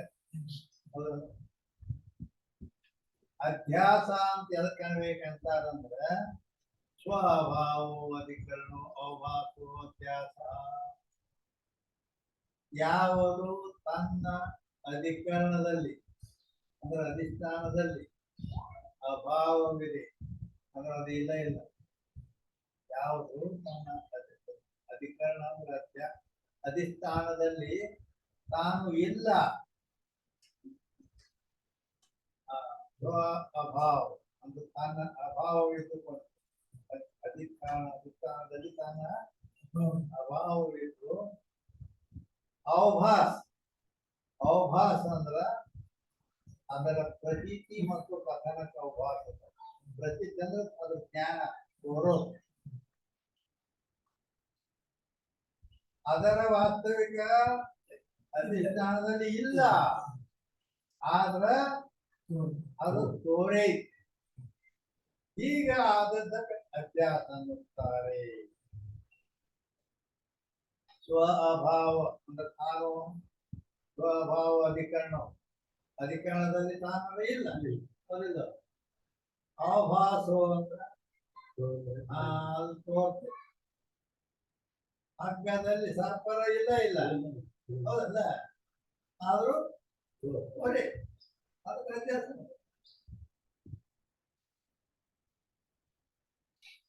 ಮತ್ತೆ ಇನ್ನೊಂದು ಅಧಿಷ್ಠಾನ ವಿಷಮ ಸತ್ತಾವಾದ ಅವವಾಸೋ ಅಧ್ಯಾಸ. ಅಧ್ಯಾಸದ ಲಕ್ಷಣನೇ ಇದು. ಅಧಿಷ್ಠಾನ ವಿಷಮ ಸತ್ತಾವಾದ ಅವವಾಸೋ ಅಧ್ಯಾಸ. ಅಧಿಷ್ಠಾನ ವಿಷಮ ಸತ್ತ ಇರ್ಬೇಕು, ಅವಭಾಸ ಇರ್ಬೇಕು, ಅಸತ್ಯ. ಅಧಿಷ್ಠಾನ ವಿಷಮ ಸತ್ತ ಇರಬೇಕು ಅಂದ್ರ ಈಗ ಸಾಮಾನ್ಯವಾಗಿ ಹಾಕದಲ್ಲಿ ಸರ್ಪದ್ಯಾಸಾಗೆ ಹೌದಲ್ಲ, ಆ ಕಪ್ಪು ಸರ್ಪಕ್ಕೂ ವಿಷಮ ಸತ್ತ ಇದೆ ಹೌದಿಲ್ಲ. ಯಾಕಂದ್ರೆ ಹಾಗೆ ವ್ಯವಹಾರ ಸತ್ತ ಐತಿ, ಸರ್ಪ ಬ್ರಹ್ಮದಲ್ಲಿ ಜಗತ್ತದ್ಯಾಸ ಇದೆ. ಬ್ರಹ್ಮ ಪಾರಮಾರ್ಥಿಕ ಸತ್ತ, ಜಗತ್ ವ್ಯಾವಹಾರಿಕ ಸತ್ತ. ಆದ್ರಿಂದ ಅಧಿಷ್ಠಾನ ವಿಷಮ ಸತ್ತ ಇರಬೇಕು ಹೌದಿಲ್ಲ. ಅಧಿಷ್ಠಾನ ವಿಷಮ ಸತ್ತವಾದ ಅಧಿಷ್ಠಾನ ವಿಷಮ ಸತ್ತವಾದ ಅವಭಾಸ ಅಧ್ಯಾಸ. ಅವಭಾಸ ಅಂದ್ರೆ ಅದು ತೋರು, ಅದರ ಇಲ್ಲ ಆದ್ರೂ ತೋರೆ. ಅದಕ್ಕ ವಿಷಮ ಸತ್ತ ಇರ್ಬೇಕು, ಅದು ತೋರ್ತಿರ್ಬೇಕು, ಅದಕ್ಕೆ ಅಧ್ಯಾಸ. ಹೀಗೆ ಇಲ್ಲಿ ಅಧ್ಯಾಸ ಭ್ರಾಂತಿ ಒಂದೇ. तो जीव का जीवपना है. अध्यास ಅನ್ನೋದು ಏನೈತಿ, ಆ ಜೀವನ ಜೀವತ್ವ ಅಂತ ಹೇಳೋದು. ಜೀವತ್ವ. सो जन्मादिक बंद गणेशादिकಂತೂ ಆತ್ಮವೇ ಪ್ರತಿಜೋಡಣೆ. ಈ ಜೀವತ್ವ ಮನುಷ್ಯರಿಗೆ ಅಜ್ಞಾನಿಗಳಿಗೆ ಹೇಗಿರ್ತೈತಿ, ಈ ದೇಹವಿನಾದನಿ, ನಾ ಹುಟ್ಟೇನಿ ಸಾಯ್ತೀನಿ, ನಾ ಸುಖಿ ದುಃಖಿ ಅಂತ. ಆ ಗಣೇಶಾದಿಗಳಿಗೆ ಈ ರೀತಿ ಇರ್ತದೇನೋ ಅಂದ್ರೆ ಇಲ್ಲ. ಇವು ಗಣೇಶನಿಗೆ ಜನ್ಮಾದಿ ಬಂದ ಆತ್ಮನಲ್ಲಿ ಪ್ರತೀತಿ ಆಗುವುದಿಲ್ಲ. ಅವಕ್ಕೆ ನಾನು ಹುಟ್ಟೇ ಇಲ್ಲ, ನಾನು ಸಾಯೋದು ಇಲ್ಲ ಅಂತ ಜ್ಞಾನ ಇರ್ತದೆ ಗಣೇಶಾದಿಗಳಿಗೆ. ಯಾತಿ ಜೀವ ನೈ, ಆದ್ರಿಂದ ಗಣೇಶಾದಿಗಳು ಜೀವ ಅಲ್ಲ. इस रीति से गणेशादिकन को ईश्वर का है, मध्यन अंदर ईश्वर का। ये ग्रंथ के आरंभ में जिनका चिंतन योग्य आद्रिंद और जीव अल्ल ಅವರು ಈಶ್ವರ ದೇವರು ಅಂತ ಹೇಳಲ್ಪಟ್ಟಿದ್ದರಿಂದ ಗ್ರಂಥದ ಆರಂಭದಲ್ಲಿ ಆ ಗಣೇಶ ಮೊದಲಾದವರ ಚಿಂತನ, ಅವರ ಸ್ಮರಣ ಮಾಡುವುದಕ್ಕೆ ಯೋಗ್ಯವಿದೆ.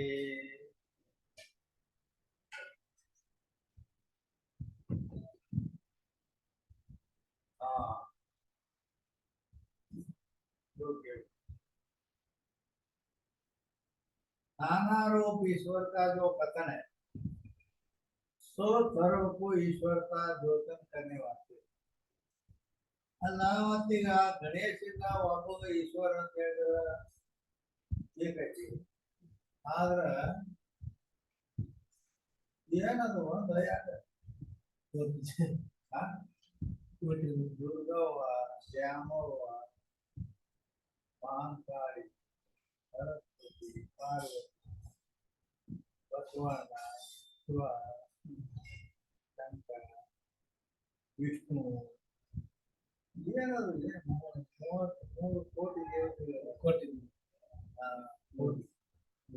ಆದ್ದರಿಂದ ಮತ್ತೆ ಇಲ್ಲಿ ಕಂಡಾಪಟ್ಟಿ ಲೆಕ್ಕಿಲ್ಲದ ದೇವರನ್ನ ಹೇಳ್ಕೊಂಡಲ್ಲ ಅಂತಂದ್ರೆ ಸರ್ವಕ್ಕೂ ಈಶ್ವರತಾ ದೇವತೆ ಮತ್ತೆ ಅಂದ್ರೆ ಎಲ್ಲಾ ಪರಮಾತ್ಮನ ಸ್ವರೂಪ ಅಂತ ತಿಳಿಸುವಲ್ಲಿ ತಾತ್ಪರ್ಯ ತಿಳಿತಾ.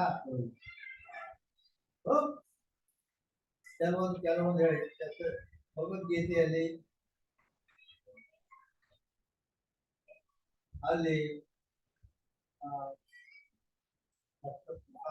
ಚಂದ್ರ ಅದಿಲ್ಲ ಹಂಗ ಒಂದೊಂದೊಂದೊಂದೊಂದೊಂದು ನಾ ಅದೇನಂತೇಳಿ ನರಾಧಿಕ ಮನುಷ್ಯರಲ್ಲಿ ರಾಜ ಏನಂತ ನಾವು ಹಿಂಗ ಪ್ರತಿಯೊಂದರಲ್ಲಿ ನಾನಿದ್ದೇನೆ ಅಂತ ವಿಶ್ವಗುರು ಅಲ್ಲಿ ಇತರ ಅಧ್ಯಾಯದಲ್ಲಿ ಹೇಳಿದ್ವಿ. ಹಾ, ಅಂದ್ರೆ ಇವೆಲ್ಲ ನಾನೇ ನಾನು ಅಂದ್ರೆ ಅರ್ಥ ಏನಂದ್ರೆ ಎಲ್ಲ ನಾನಾದೇನೆ. ನಿಮಗೆ ಅಲ್ಲೇ ಒಂದು ಇಲ್ಲೊಂದು ಅಲ್ಲೊಂದು ಹೇಳಿ ಒಟ್ಟು ಬ್ರಹ್ಮನನ್ನ ಬಿಟ್ಟು ಉಳಿದ್ ಏನದ ಅದೆಲ್ಲ ನಾನೇ, ಬ್ರಹ್ಮವೇ ಹೇಳೋ ತಾತ್ಪರ್ಯ. ಅದಕ್ಕೆ ಇಲ್ಲಿನೂ ಅನೇಕ ರೂಪ ಈಶ್ವರನೇನು ಹೇಳಿದ್ರ 33 ಕೋಟಿ ದೇವತೆಗಳನ್ನ ಸರ್ಕು ಈಶ್ವರತ ದೇವತೆ ಅಷ್ಟೇ ಅವೆಲ್ಲವೂ ಪರಮಾತ್ಮನ ಸ್ವರೂಪವನ್ನು ತಿಳಿಸುವಲ್ಲೇ ತಾತ್ಪರ್ಯ ಇದೆ. और ईश्वर भक्ति और गुरु भक्ति विद्या की प्राप्ति का मुख्य साधन है. आ ಈಶ್ವರನಲ್ಲಿ ಭಕ್ತಿ ಆಗಲಿ ಅಥವಾ ಗುರುವಿನಲ್ಲಿ ಭಕ್ತಿ ಆಗಲಿ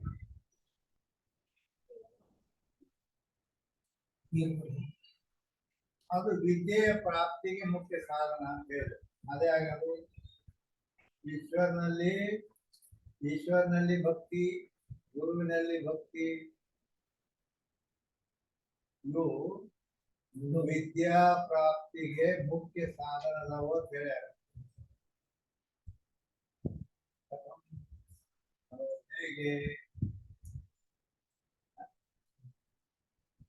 ಹೇಗೆ ಅಂತ ಹೇಳಿದ್ರೆ ಈಶ್ವರನ ಭಕ್ತಿ ಈ ವಿದ್ಯಾ ಪ್ರಾಪ್ತಿಗೆ ಹೆಂಗ್ ಕಾರಣಕತಿ ಅಂತ ಹೇಳಿದ್ರೆ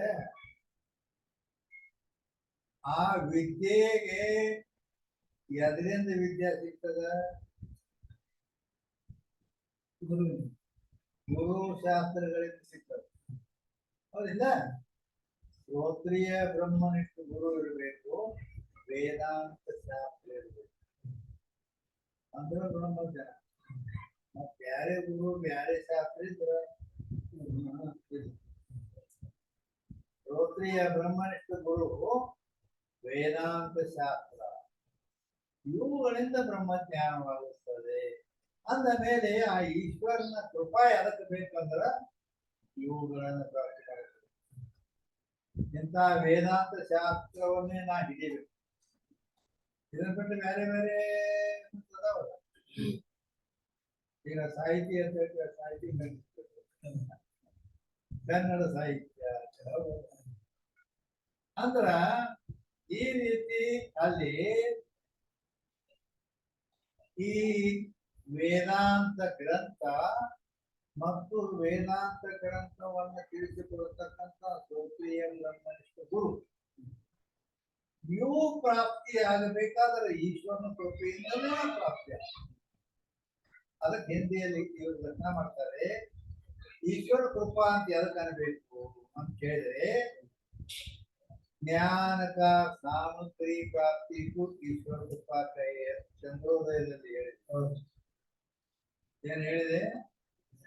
ज्ञान का सामग्री प्राप्ति को,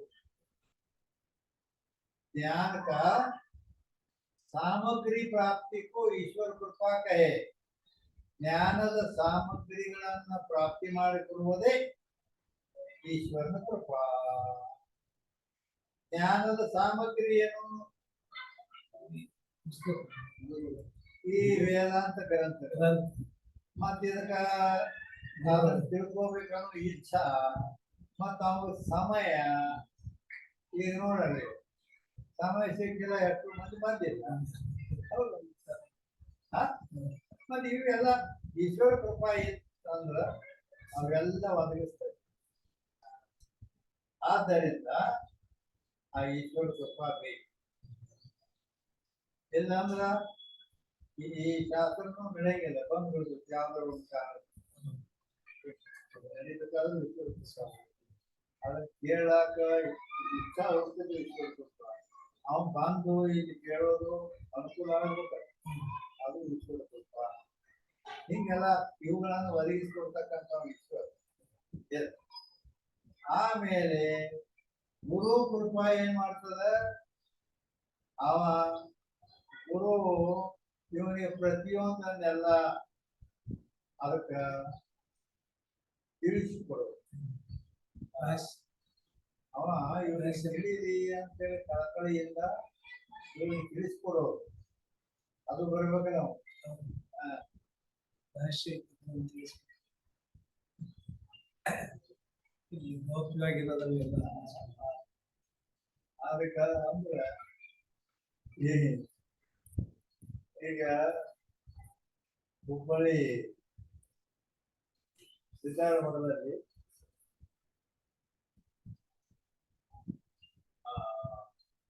ಒಬ್ಬನ ಚಂದ್ರೋದಯಲ್ಲಿ ಹೇಳಕ್ ಕಾದಿದ್ರು. ಹೆಸರು ಹೇಳೋದ ಚಂದ್ರೋದಯ ಪ್ರಸಿದ್ಧ ಹೇಳಕ್ಕೆ ಕಾದಿದ್ರು. ಕೂಡ ಅವ ಏನ್ ಹೇಳ್ದ, ಒಟ್ಟೇನು ಇಲ್ಲ, ಬಡ ಬಡ ಬಡ ಬಡ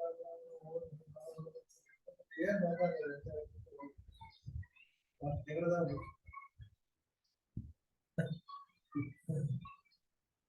ಅದು ಎಷ್ಟು ಬಂದಾಗ ಆಟ ನಾವು ನೀ ಹೇಳ್ದಂಗೆ ಏನ ಅದು ಮತ್ತೆ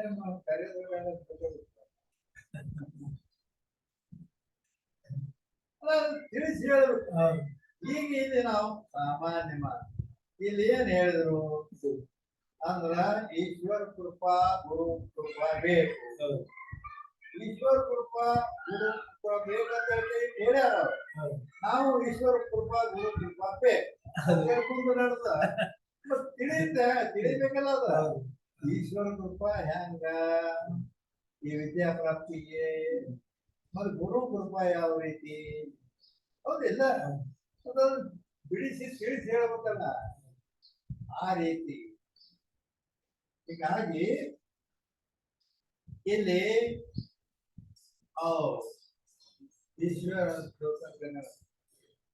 ಆ ಈಶ್ವರನ ಭಕ್ತಿ ಗುರು ಭಕ್ತಿ ವಿಜ್ಞಾನ ಪ್ರಾಪ್ತಿಗೆ ಮುಖ್ಯ ಸಾಧನ ಅಂತ ಹೇಳಿದ್ರೆ ಹೌದಿಲ್ಲ? ಅದಕ್ಕೆ ಈಶ್ವರಂದು ಜ್ಞಾನ ಸಾಮಗ್ರಿ ಪ್ರಾಪ್ತಿಗೂ ಈಶ್ವರ ಕೃಪಾ ಕೈ ಅಂತ ಜ್ಞಾನ ಸಾಮಗ್ರಿಗಳಿವು ಯಾವುವು? ಈ ವೇದಾಂತ ಗ್ರಂಥ ಮತ್ತು ಇದನ್ನ ತಿಳ್ಕೋಬೇಕನ್ನೋ ಇಚ್ಛಾ ಆದ ಅಲ್ಲಿ ಬಿಟ್ಟು ಬಾಗಲಕೋಟೆಯಿಂದ ಇಲ್ಲಿ ತನಕ ಬರ್ಬೇಕಲ್ಲ ಕೇಳ ಸಣ್ಣ ಕೆಲಸ ಅಲ್ಲ. ಅಷ್ಟು ತೀವ್ರ ಇಚ್ಛಾ ಇದ್ರ ಅವಾಗ ಬರ್ತಾನ. ಮತ್ತ ಅನುಕೂಲ ಮತ್ತೆ ಇಲ್ಲಾಂದ್ರೆ ಏನು ಕಳ್ಕೊತಾನ ಹೋಯ್ತಾ ಅದೇನು ಅದು ಈ ರೀತಿ ಎಲ್ಲ ಅನುಕೂಲ ಮಾಡಿಕೊಡ್ಬೇಕು. ಅವಾಗ ಬರ್ಲಾಕ ಹೋಗ್ಲಾಕ ಅವ್ನಿಗೆ ಇಷ್ಟ ಆಗಿದ್ದು ಮತ್ತ ಕೇಳಿ ತಿಳ್ಕೊಂಡು ಮತ್ ಹೋಗ್ಲಾಕ ಇಷ್ಟೆಲ್ಲ ಅನುಕೂಲ ಮಾಡಿಕೊಡ್ಬೇಕು ನಾವು ಈಶ್ವರ. ಮತ್ತ ಅದು ಅಂತ ಲೋಕಪ್ರಿಯ ಬ್ರಹ್ಮನಿಷ್ಠ ಗುರು ಬೇಕಲ್ಲ, ಬ್ರಹ್ಮ ಚೆನ್ನಾಗಿ ತಿಳಿಸಿ ಹೇಳ್ಬೇಕಾದ್ರೆ ಹೌದಿಲ್ಲ? ಅಂತ ಗುರುವಿನ ನಾವು ಒದಗಿಸ್ಕೊಡ್ಬೇಕು. ಮತ್ತೆ ದೂರ ಯಾಕೆ ಬರ್ಬೇಕಂದ್ರೆ ಸರಿ ಸಾರ್ದಾಗಿಂದ ಬರ್ಬೇಕು. ಹೌದು, ಅದಕ್ಕಾಗಿ ಇವೆಲ್ಲ ಮತ್ತ ಈಶ್ವರ ಕೃಪಾ. ಇನ್ನು ಗುರು ಕೃಪಾ ಏನು ಅವನು ಬೇಜಾರು ಮಾಡ್ಕೊಳ್ಳ, ಅವ್ರಿಗೆ ಚೆನ್ನಾಗಿ ತಿಳಿಸಿ ತಿಳ್ಕೊಳ್ಳಿ ಅನ್ನೋ ಇಚ್ಛಾದಿಂದ ನಾವು ಆಯ್ತಾ ಇಲ್ಲೇ ಓದ್ಕೊಂಡು ತಿಳ್ಕೊಂಡು ಕಾಲೇಜ್ದಾಗ ಲೆಕ್ಚರ್ ಇರ್ತಾರೆ. ಅವನು ಒಂದು 45 ನಿಮಿಷ ಲೆಕ್ಚರ್ ಕೊಡೋದಿಲ್ಲ. ಬಡ ಬಡ ಬಡ ಬಡ ಬಡ ಬಡ ಹೇಳ್ಕೊಂಡು ಸಿಲೆಬಸ್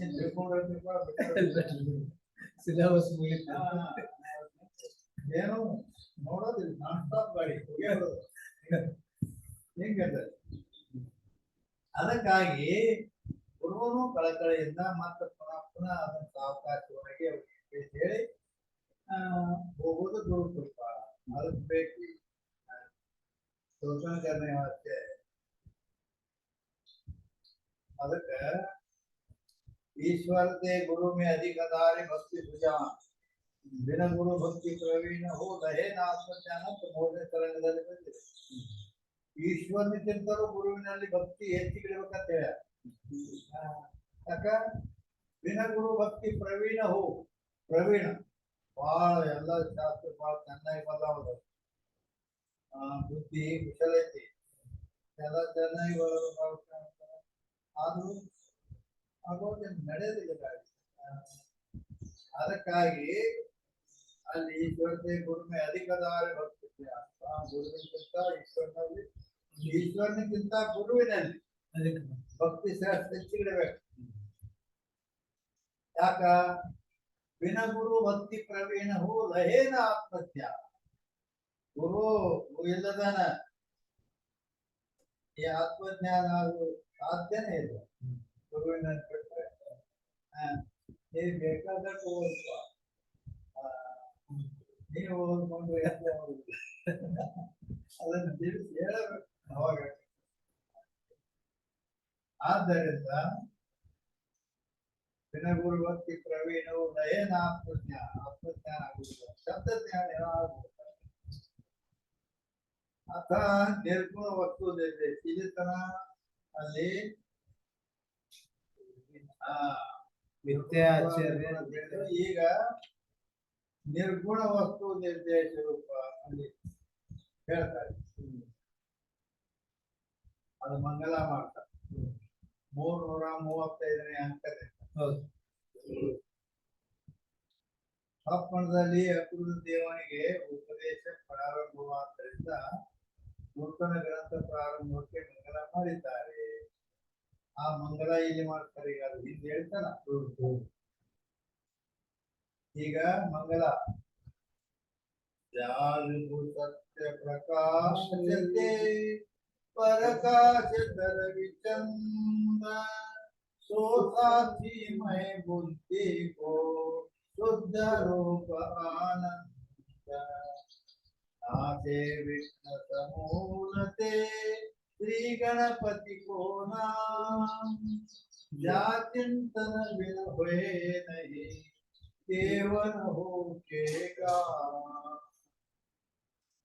असुरन को संहार लक्ष्मी पार्वती पति जिन्हें प्रणाम हमारा भजतन को संकट बजे या शक्ति की शक्ति नहीं करे जयता मेरी वाणी में सहु ग्रंथ सिद्धि के का बंद हरण प्रकरणास्ति दारू दीन दया पढ़े सुने जो ग्रंथ हरौ जंजा। जय मंगलम जय पार्वती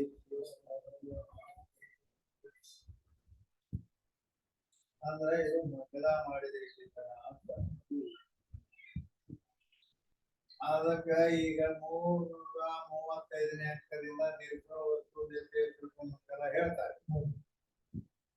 ಈಗ ಅಂಧ ಪದ್ಯವನ್ನ ಈಗ ಅರ್ಥ ಮಾಡಿ ಹೇಳೋದು.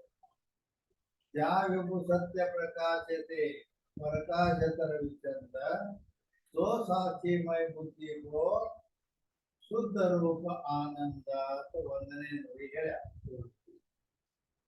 ಅಂದರೆ ಯಾವ ವ್ಯಾಪಕವಾದಂತಹ ಸತ್ಯ ಸ್ವರೂಪವಾದ ಇದ್ದಂತಹ ಯಾವ ಪ್ರಕಾಶ ರೂಪ ಅಂದ್ರ ಯಾವುದರ ಪ್ರಕಾಶವನ್ನೇ ಪಡೆದುಕೊಂಡು ಅಂದ್ರೆ ಯಾವಿದು ಸತ್ಯ ಪ್ರಕಾಶತೆ ಅಂದ್ರೆ ಯಾವುದರ ಪ್ರಕಾಶವನ್ನೇ ಪಡೆದುಕೊಂಡು ಪ್ರಕಾಶತ ರವಿಚಂದ್ರ ಅಂದ್ರ ಸೂರ್ಯ ಚಂದ್ರಾದಿಗಳು ಪ್ರಕಾಶರಾಗಿದ್ದಾರೆಯೋ ಯಾವ ಬ್ರಹ್ಮಚೇತನದ ಪ್ರಕಾಶವನ್ನೇ ಪಡೆದು ಸೂರ್ಯ ಚಂದ್ರಾದಿಗಳು ಪ್ರಕಾಶಮಾನರಾಗಿದ್ದಾರೆಯೋ ನತದ್ಭಾಸೇತೆ ಸೂರ್ಯೋ ಶಶಾಂಕೋ ಪಾವಕ ಭಗವದ್ಗೀತೆಯಲ್ಲಿ ಹೇಳ್ತಾರೆ. ಅಲ್ಲದೆ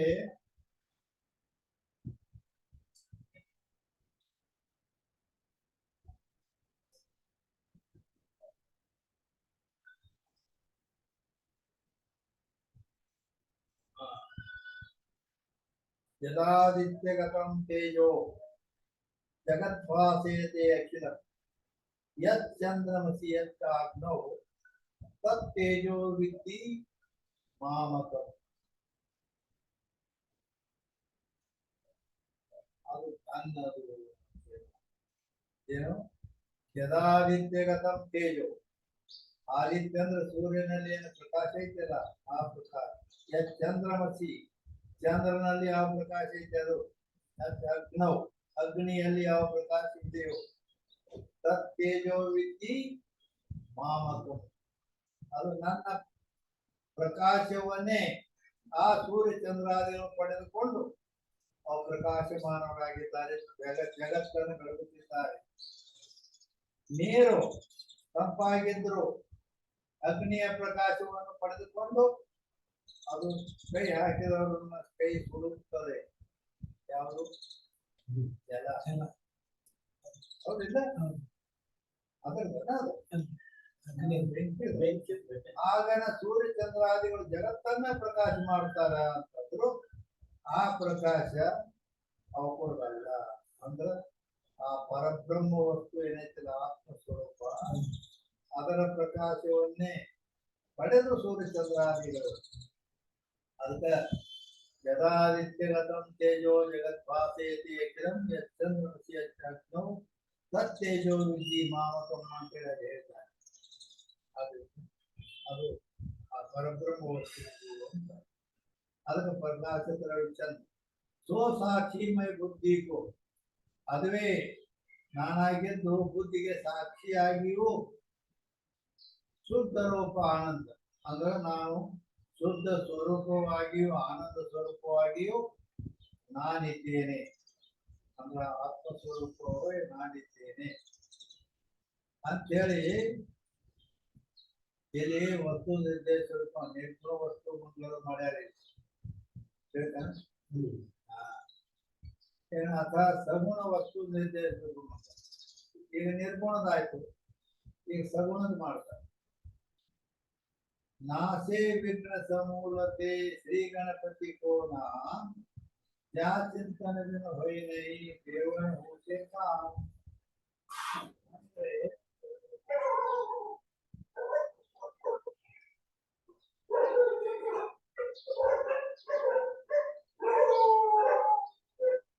ಅಂದರೆ ಈಗ ಯಾ ಚಿಂತನ ಹೊಯ್ನೈ ದೇವನ ಹೀಗೆ ಕಾಮ ಅಂತಂದ್ರೆ ಇಲ್ಲಿ ಏನೈತಿ ಅಂದ್ರ ಅಲ್ಲಿ टीकारो त्रिपुर वधमे ये वार्ता प्रख्यात है ऐसे ಇಲ್ಲ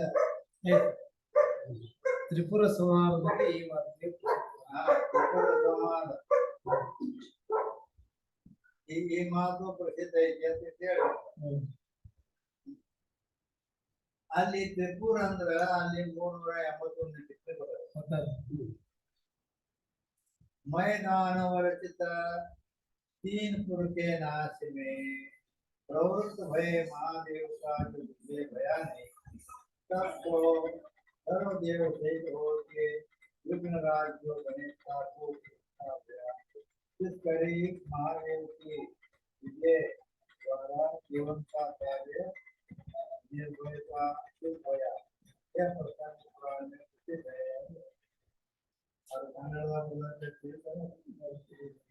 ಅಂದ್ರೆ ಏನ್ ಹೇಳ್ತಾರ ಅಂದ್ರ ಅಲ್ಲಿ ತಾರಕಾಸುರ ಅನ್ನೋ ರಾಕ್ಷಸಿದ್ದ.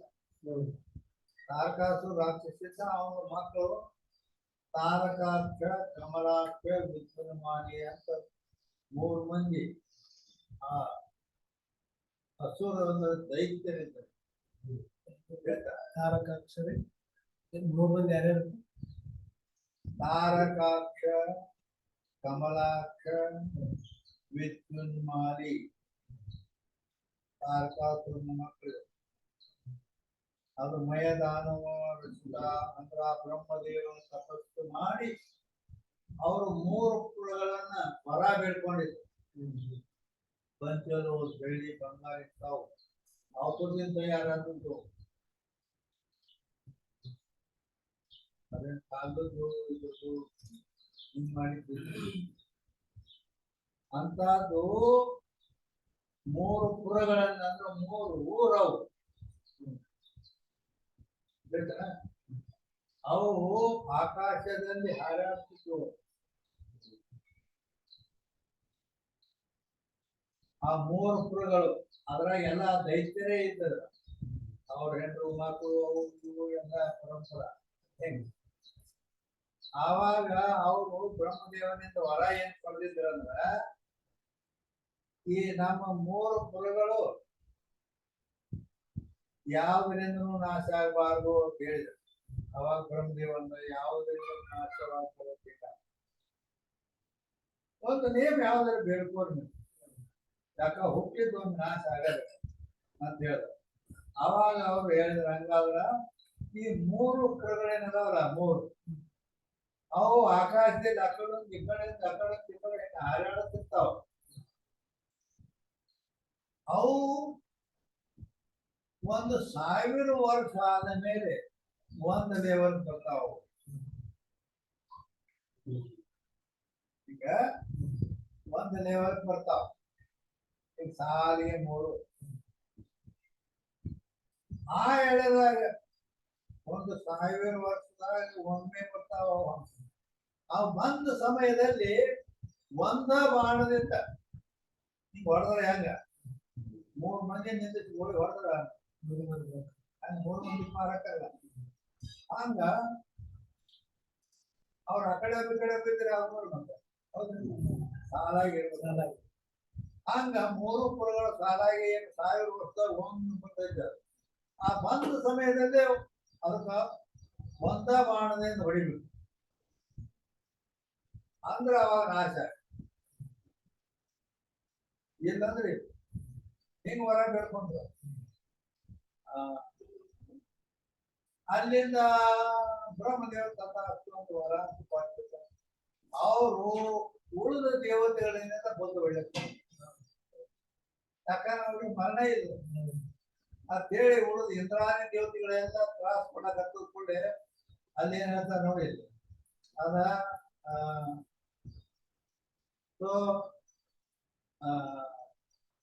ತ್ರಿಪುರಕ್ಕೆ ನಾಸ್ತಿ ಪ್ರವೃತ್ ಭಯ ಮಹಾದೇವ್ಗೆ ವಿಜಯ ಭಯಾನೆ ಅಂದ್ರ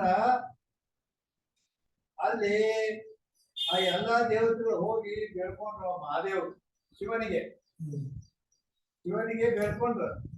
ಏನಂತ, ಈ ದೈತ್ಯರ ಕಾಟ ನಮಗ್ ಭಯಂಕರ ಆಗಿಬಿಟ್ಟಿದೆ, ಅದಕ್ಕ ಏನಾರ ಮಾಡಿ ಇವನ್ ನಾಶ ಮಾಡಿ ನಮಗೆ ಕೊಡಪ್ಪ, ಇಲ್ಲಾಂದ್ರೆ ನಾವು ಕುದುರ್ಲಾಕ ಬರೋದಿಲ್ಲ, ಇವ್ರ ಕಾಟ ಬಾಳ ಹೇಳಿದ್ರು.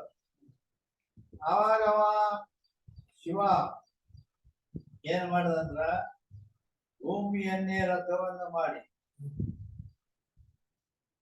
ಮಹಾಮೇರು ಪರ್ವತವನ್ನೇ ಹಿಮಾಲಯವನ್ನೇ ಧನುಷ್ಯನ್ನ ಮಾಡಿ ಬಿಲ್ಲು ಮಾಡಿ ವಿಷ್ಣುವನನ್ನ ಬಾಣವನ್ನಾಗಿ ಮಾಡಿ ಬ್ರಹ್ಮದೇವನನ್ನು ಸಾರಥಿಯನ್ನಾಗಿ ಮಾಡಿ ಸೂರ್ಯ ಚಂದ್ರನನ್ನು ಆ ರಥಕ್ಕೆ ಗಾಲಿಯನ್ನಾಗಿ ಮಾಡಿ ಆ 4 ವೇದಗಳೇ 4 ಕುದುರೆಗಳನ್ನಾಗಿ ಆ ರಥಕ್ಕೆ ಕುದುರೆಗಳನ್ನಾಗಿ ಮಾಡಿ ಶಿವ ಅಲ್ಲಿ 1000 ವರ್ಷ ತನಕ ಆ ದೈತ್ಯರು ಕೂಡ ಯುದ್ಧ ಮಾಡಿದ್ರು. ಅದು ಏನಾಕಿತ್ತು ಅಂತಂದ್ರ ಅದು ಮತ್ತ ಅವ್ರ ಹೆಂಡ್ರೆಲ್ಲ ಪತಿವೃತ ಸ್ತ್ರೀಯರಿದ್ದರು. ಆ ದೈತ್ಯರ ಹೆಂಡತಿ ಪತಿವೃತ ಸ್ತ್ರೀ ಇದ್ದರಿಂದ ಅವ್ರನ್ನ ಶಿವ ಬಾಂಡೆ ಹೊಡೆದ್ರು ಕೊದಾವಲ್ಲ. ಒಂದು ಕೂಡ ಅವ್ರ ಮಾತ್ರ ತಮ್ಮ ಪತಿವೃತ ಧರ್ಮದಿಂದ ಅವ್ರ ಮಾತ್ರ ಜೀವಂತ ಮಾಡವ ಹಿಂಗ ನಡೀತ ಗಾಡಿ ಮತ್ತೆ ಜೀವಂತ ಆಗ್ಬಿಡೋದು. ಹಿಂಗಾಗಿ ಎಷ್ಟೋ ವರ್ಷ ಹಿಂಗಾಗಿ ಬಗೆಹರಿಯುವಂತ ಕೆಲಸನ ಮುಗಿಯುವುದಿದು. ಆ ಎಳೆದಾಗ ಹಿಂದಿಗಡೆ ಅವ ವಿಷ್ಣು ಇದ್ದವ ಏನ್ ಮಾಡಿದ, ಅವ್ರ ಪತಿವೃತ ಧರ್ಮ ಏನು ಮತ್ತೆ ಜೀವಂತ ಆಗ್ತಾರಲ್ಲ, ಅದಕ್ಕೆ ಆ ಪತಿವೃತ ಧರ್ಮವನ್ನ ಹಾಳು ಮಾಡ್ಬೇಕಂತ ಹೇಳಿ, ನಾಶ ಮಾಡ್ಬೇಕಂತ ಹೇಳಿ ಅವ ಆಕಾರ ಬುದ್ಧ ರೂಪವನ್ನು ತಾಳಿ ಅವ್ರ ಮುಂದೆ ಸುಂದರವಾದ ರೂಪ ಅದ ತಾಳಿಕೆ ಅವ್ರ ಮುಂದೆ ಹೋಗನ ಅವ್ರ ಹೆಂಡ್ರಿದ್ದಲ್ಲ ಅವ್ರ ಮನಸ್ಸು ಚಂಚಲ ಆದ್ಮೇಲೆ ಪ್ರತಿವೃತ್ತ ಧರ್ಮ ಹಾನಿಯಾಗಿದೆ. ಆ, ಅದನ್ನ ಪಾಲಿಸಿ ಬೆಳೆಸಿ ಹಿಂದಿರ್ಲಿ. ಅಂತೂ ಅವ್ರ ಪ್ರತಿಯೊಂದ ಧರ್ಮ ಹಾಳಾಯ್ತು. ಆವಾಗ ಮತ್ತೆ ಒಂದು ಜೀವಂತ ಮಾಡಬೇಕಾದ್ರೆ ಆಗ್ಲಿಲ್ಲ. ಅದಕ್ಕ ಮತ್ತ ಅವ ಇದು ಇಟ್ಟು ದಿನ ಕೆಲಸನ ಆಗಬಾರ್ದು ಅಂತ ಹೇಳಿ ಶಿವ ಗಣೇಶನನ್ನ ಮೊದಲು ಶ್ರೀ ಗಣೇಶ ಮಠ ಮೊದಲು ಯಾವುದೇ ಮಾಡೋದು ಶ್ರೀ ಗಣೇಶ ಅಂದ್ರೆ ಮೊದಲು ಗಣೇಶನ ಪೂಜೆ ಮಾಡಿ ಮಂತ್ರ ಅವ್ರು ಅನ್ಬೇಕಾದ್ರು ಓಂ ಗಣೇಶಾಯ ಗಣನಾಥಾಯ ಗಣೇಶನ ಮೊದಲು ತಗೋತಾರ ಹೌದಿಲ್ಲ. ಅದಕ್ಕ ವಿಘ್ನ ವಿನಾಶ ಮಾಡ್ಬೇಕಾದ್ರೆ ಗಣೇಶನ ಬೇಕಂತೇಳಿ ಆ ಗಣೇಶನ ಪೂಜೆ ಮಾಡಿ ಶಿವ ಹೊರಗಡೆ ಮೂರು ಕುಲಗಳು ನಾಶ ಆಗಿ ಹೋಗಿ ಅದನ್ನು ಮಾತು ಇಲ್ಲಿ ಹೇಳ್ಯಾರ ಅವರು. ಏನು ನಾಶೇ ವಿಘ್ನ ಸಮೂಲತೆ ಶ್ರೀ ಗಣಪತಿ ಕೋನ ಯಾ ಚಿಂತನ ಹೊಯನೆ ದೇವನ ಹೂಕೆ ಕಾಮ್. ಆ ದೇವತೆಗಳ ಕಾರ್ಯ ತ್ರಿಪುರ ಸಂಹಾರ ಮಾಡಬೇಕಾಗಿತ್ತು. ಆ ಕಾರ್ಯವು ಎಷ್ಟೋ ಸಾವಿರ ವರ್ಷ ಯುದ್ಧ ಮಾಡಿದ್ರು ಅದು ಆ ಶಿವನಿಂದ ಸಾಧ್ಯವಾಗಲಾರ್ದಾಗ ಗಣಪತಿಯ ಪೂಜೆ ಮಾಡಿದಾಗ ಅದು ಕೆಲಸ ಸಾಧ್ಯ ಆಯ್ತು ಅಂತೇಳಿ ಅಲ್ಲಿ ಗಣಪತಿ ಸ್ತುತಿ ಮಾಡಿದ್ದಾರೆ. ಮುಂದ ಮೂರನೇದು ಆದವಾಗ ಹೇಳ್ತಾರೆ ನಮಸ್ಕಾರ ಮಂಗಲ ಮಾಡ್ತಾರೆ. असुरन को संहार लक्ष्मी पार्वती पति जिन्हें प्रणाम हमारा भजतन को संतत भजे. अंದ್ರ ರಾಕ್ಷಸರನ್ನು ಸಂಹಾರ ಮಾಡುವಂತಹವರಾದ ಲಕ್ಷ್ಮೀ ಪತಿಯಾದ ವಿಷ್ಣು, ಪಾರ್ವತಿಯ ಪತಿಯಾದ ಮಹಾದೇವ ಅವರಿಗೆ ನಮ್ಮ ನಮಸ್ಕಾರ ಅಂದ್ರ ಇಲ್ಲಿ ನಮಸ್ಕಾರ ಮಂಗಲ ಮಾಡಿದ್ದಾರೆ. ದಿನೇ ಪ್ರಣಾಮ ಹಮಾರ ಅವರಿಗೆ ಅಂದ್ರ ಆ ರಾಕ್ಷಸರನ್ನು ಸಂಹಾರ ಮಾಡುವಂತ ಲಕ್ಷ್ಮೀ ಪತಿಯಾದ ವಿಷ್ಣು ಮತ್ತು ಪಾರ್ವತಿಯ ಪತಿಯಾದ ಶಿವ ಇವರಿಗೆ ನನ್ನ ಪ್ರಣಾಮ ಇರಲಿ, ನನ್ನ ನಮಸ್ಕಾರಗಳು. ಭಜತನಕ್ಕೂ ಸಂತತ ಭಜೆ ಅಂದ್ರೆ ತಮ್ಮನ್ನು ಭಜಿಸುವಂತ ಭಕ್ತರನ್ನು ಯಾವಾಗಲೂ ಅವರು ಕಾಪಾಡುವಂತವರಾದರು. ಮೂರನೇದು ಹಂಗೆ ಅಥವಾ ವಾಂಛಿತ ಪದಾರ್ಥಗಳು ವಾಂಛಿತ ಪ್ರಾರ್ಥನಾ ರೂಪ ಆಶೀರ್ವಾದ. ವಾಂಛಿತ ಅಂದ್ರೆ ತನ್ನ ಇಚ್ಛೆಗೆ ವಿಷಯವಾದ ಬಂಗಾರ. या शक्ति की शक्ति नहीं करे मेरी वाणी में बसहु ग्रंथ सिद्धि के कहा. ಅಂದರೆ ಯಾವ ಶಕ್ತಿ ಸ್ವರೂಪವಾದ ದೇವಿಯ ಶಕ್ತಿಯನ್ನೇ ಪಡೆದುಕೊಂಡು ಪರಮೇಶ್ವರನು ಶೃಂಗಾರವಾದ ಈ ಜಗತ್ತನ್ನು ರಚಿಸಿರುವನು ಅಂತಹ ದೇವಿಯು ನನ್ನ ವಾಣಿಯಲ್ಲಿ ವಾಸವಾಗಿರಲಿ. ಅದರ ಸಲುವಾಗಿ ಈ ಗ್ರಂಥವು ಪೂರ್ಣವಾಗುವುದಕ್ಕಾಗಿ ಈ ವಿಚಾರ ಸಾಗರ ಗ್ರಂಥ ಇದು ಪೂರ್ಣ ಆಗಬೇಕಾದ್ರೆ ಆ ಯಾವ ಶಕ್ತಿಯನ್ನೇ ಪಡೆದು ಈಶ್ವರ ಈ ಜಗತ್ ಸೃಷ್ಟಿ ಮಾಡಿದ್ದಾನೆಯೋ ಅಂತ ದೇವಿ ಶಕ್ತಿ ಈ ಗ್ರಂಥ ಸಿದ್ಧಿ ಆಗುವ ಸಲುವಾಗಿ ನನ್ನ ವಾಣಿಯಲ್ಲಿ ಅತಿ ವಾಸ ಮಾಡಲಿ ಅಂತ ಗ್ರಂಥಕರ್ತರಾದ ನಿಶ್ಚಲದಾಸರು ಆ ಶಕ್ತಿಯ ಪ್ರಾರ್ಥನೆಯನ್ನು ಮಾಡಿದ್ದಾರೆ. ಅಂದ್ರೆ ಆಶೀರ್ವಾದ ರೂಪ ಮಂಗಲ ಮಾಡಿದ್ದಾರೆ. ಶಿಷ್ಯ ವಾಂಛಿತ ಪದಾರ್ಥ ಆಶೀರ್ವಾದ ಇನ್ನ ಅಂದ್ರ ಗುರುವಿನ ಇದು ಆಯ್ತ ಅದಿಲ್ಲ. ಗುರು ಗ್ರಂಥ ಸಿದ್ಧಿ ಮಾಡಿದ್ರ ಯಾವ ಪ್ರಾರ್ಥನೆ ಮಾಡ ಏನಿಲ್ಲಿ ಶಿಷ್ಯನ ವಾಂಛಿತ ಪದಾರ್ಥ ಪ್ರಾಪ್ತಿಗಾಗಿ ಆಶೀರ್ವಾದ ಮಂಗಲ ಹೇಳ್ತಾರೆ. ಐದನೇ ಬಂದ ಹರಣ ಸುಖಕರಣ ಶ್ರೀ ದಾರು ದೀನದಯ ಬಡೆ ಸುನೆ ಜೋ ಗ್ರಂಥಯ ತಾಕೆ ಹರವು ಜಂಜ.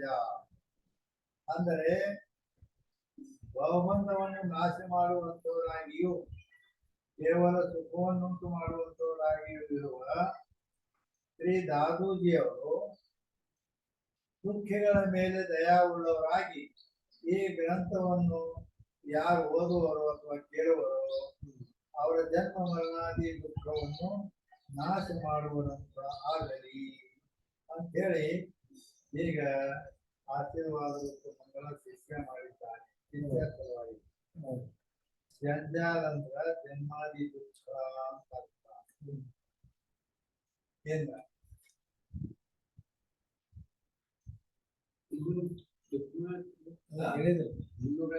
ಹೇಳಿದ್ರಿ ಹಾಗೆ ನೀವ್ ಹೇಳಿ ಮುಂದೆ ಮಾಡಿದ್ರಿ. ಜನ್ಮ ಮರಣ ಎಲ್ಲಿ ಇದೆಯಾ ಆಗ ಜಂಜಾಲ ಅಂದ್ರ ಜನ್ಮ ಮರಣಾದಿ ದುಃಖ ಅಂತ ಹೇಳಿ ಈಗ 336ನೇ ಅಂಕದಿಂದ ಅಥ ವೇದಾಂತ ಶಾಸ್ತ್ರಕರ್ತ ಆಚಾರ್ಯ ನಮಸ್ಕಾರ. ಈಗ ಏನ್ ಮಾಡ್ತಾರೆ ಅಂದ್ರೆ ವೇದಾಂತ ಶಾಸ್ತ್ರಕರ್ತರಾದ ಆಚಾರ್ಯನ ಗುರುಗಳಿಗೆ ನಮಸ್ಕಾರ ಮಾಡ್ತಾರೆ. ವೇದಾಂತ ಶಾಸ್ತ್ರದ ಮೇಲೆ 383 ಟಿಪ್ಪಣಿ. 383 ಟಿಪ್ಪಣಿ ವೇದಾಂತ ಉಪನಿಷತ್. ವೇದಾಂತ ಅಂದ್ರ ವೇದದ ಅಂತ ಭಾಗ ಏನು ಉಪನಿಷತ್. जिनके तात्पर्य का निर्णायक होने थे, जिनका अनुसार जो ब्रह्म सूत्र रूप उत्तर मीमांसा ಇನ್ನ ಉಪನಿಷತ್ತುಗಳನ್ನ ತಾತ್ಪರ್ಯ ಏನು ಅನ್ನೋದನ್ನ ನಿರ್ಣಯ ಮಾಡ್ತಕ್ಕಂಥದ್ದು ಯಾವುದು ಅಂದ್ರೆ ಬ್ರಹ್ಮಸೂತ್ರ. ಆ ಉಪನಿಷತ್ತುಗಳಲ್ಲಿ ಯಾವ ವಿರೋಧ ಬಂತು ಅಂದ್ರೆ ಅದನ್ನ ಪರಿಹಾರ ಮಾಡುವುದು ಬ್ರಹ್ಮಸೂತ್ರ. ಅದಕ್ಕೆ ಉತ್ತರ ಮೀಮಾಂಸಾ ಶಾಸ್ತ್ರವನ್ನು ಅನ್ನುತ್ತಾರೆ. 6 ಶಾಸ್ತ್ರದವರು 6 ಶಾಸ್ತ್ರದ ಪ್ರಕಾರ ಉತ್ತರ ಮೀಮಾಂಸಾ ಶಾಸ್ತ್ರ ಬ್ರಹ್ಮಸೂತ್ರ ಉತ್ತರ ಮೀಮಾಂಸಾ ಬ್ರಹ್ಮಸೂತ್ರ. ಹೌದು, ಬ್ರಹ್ಮಸೂತ್ರವೇ ಅಂದ್ರ 6 ಶಾಸ್ತ್ರದಾಗ 4 ವೇದ ಅದಾವು. 4 ವೇದ ಯಾವುವು? ಋಗ್ವೇದ,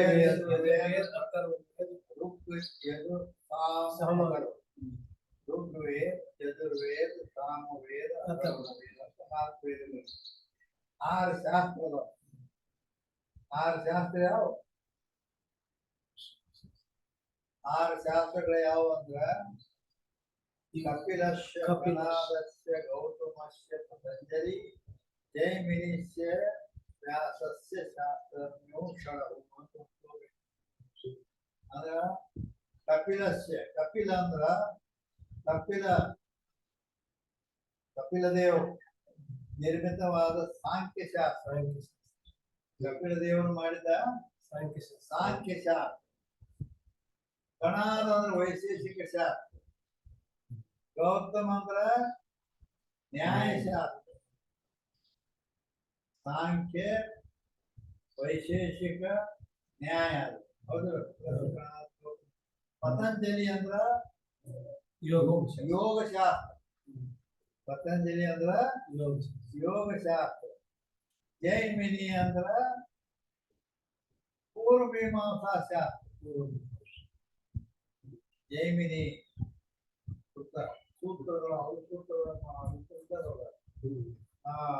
ಪೂರ್ವ ಮೀಮಾಂಸಾ ಶಾಸ್ತ್ರ. ಉತ್ತರ ಮೀಮಾಂಸಾ ವೇದ ಆರನೇ ಅದು ಬ್ರಹ್ಮಸೂತ್ರ. ಉತ್ತರ ಮೀಮಾಂಸಾ ಶಾಸ್ತ್ರ ಅಂದ್ರ ಅವರು ಜೈಮಿನಿ ಏನ್ ಮಾಡ್ಯಾನ, ವೇದದ ಪೂರ್ವ ಭಾಗ ಅಂದ್ರೆ ಮೊದಲನೇ ಭಾಗವನ್ನು ವಿಚಾರ ಮಾಡ್ಯಾರ, ಕರ್ಮಕಾಂಡವನ್ನೇ. ಇವ್ರು ಏನ್ ಮಾಡ್ಯಾರ, ಉತ್ತರ ಮೀಮಾಂಸಾ. ಮೀಮಾಂಸಾ ಅಂದ್ರೆ ವಿಚಾರ. ಮೀಮಾಂಸಾ ಅಂದ್ರೆ ಏನು? ವಿಚಾರ. ವೇದದ ಪೂರ್ವ ಭಾಗದ ವಿಚಾರವನ್ನೇ ಮಾಡಿದ್ದರಿಂದ ಜೈಮಿನಿ ಕರ್ಮಕಾಂಡ ಅಂತ ಹೇಳ್ತಾರೆ. ಈ ವೇದದ ಉತ್ತರ ಭಾಗ ಅಂದ್ರೆ ಕೊನೆ ಭಾಗ, ಆ ಉಪನಿಷತ್ತುಗಳಂತ ಏನದಾವ ಅದನ್ನ ವಿಚಾರ ಮಾಡಿದ್ದರಿಂದ ಅದಕ್ಕೆ ಉತ್ತರ ಮೀಮಾಂಸಾ ಶಾಸ್ತ್ರ ಅಂತಾರ, ವೇದಾಂತ ಅಂತಾರ.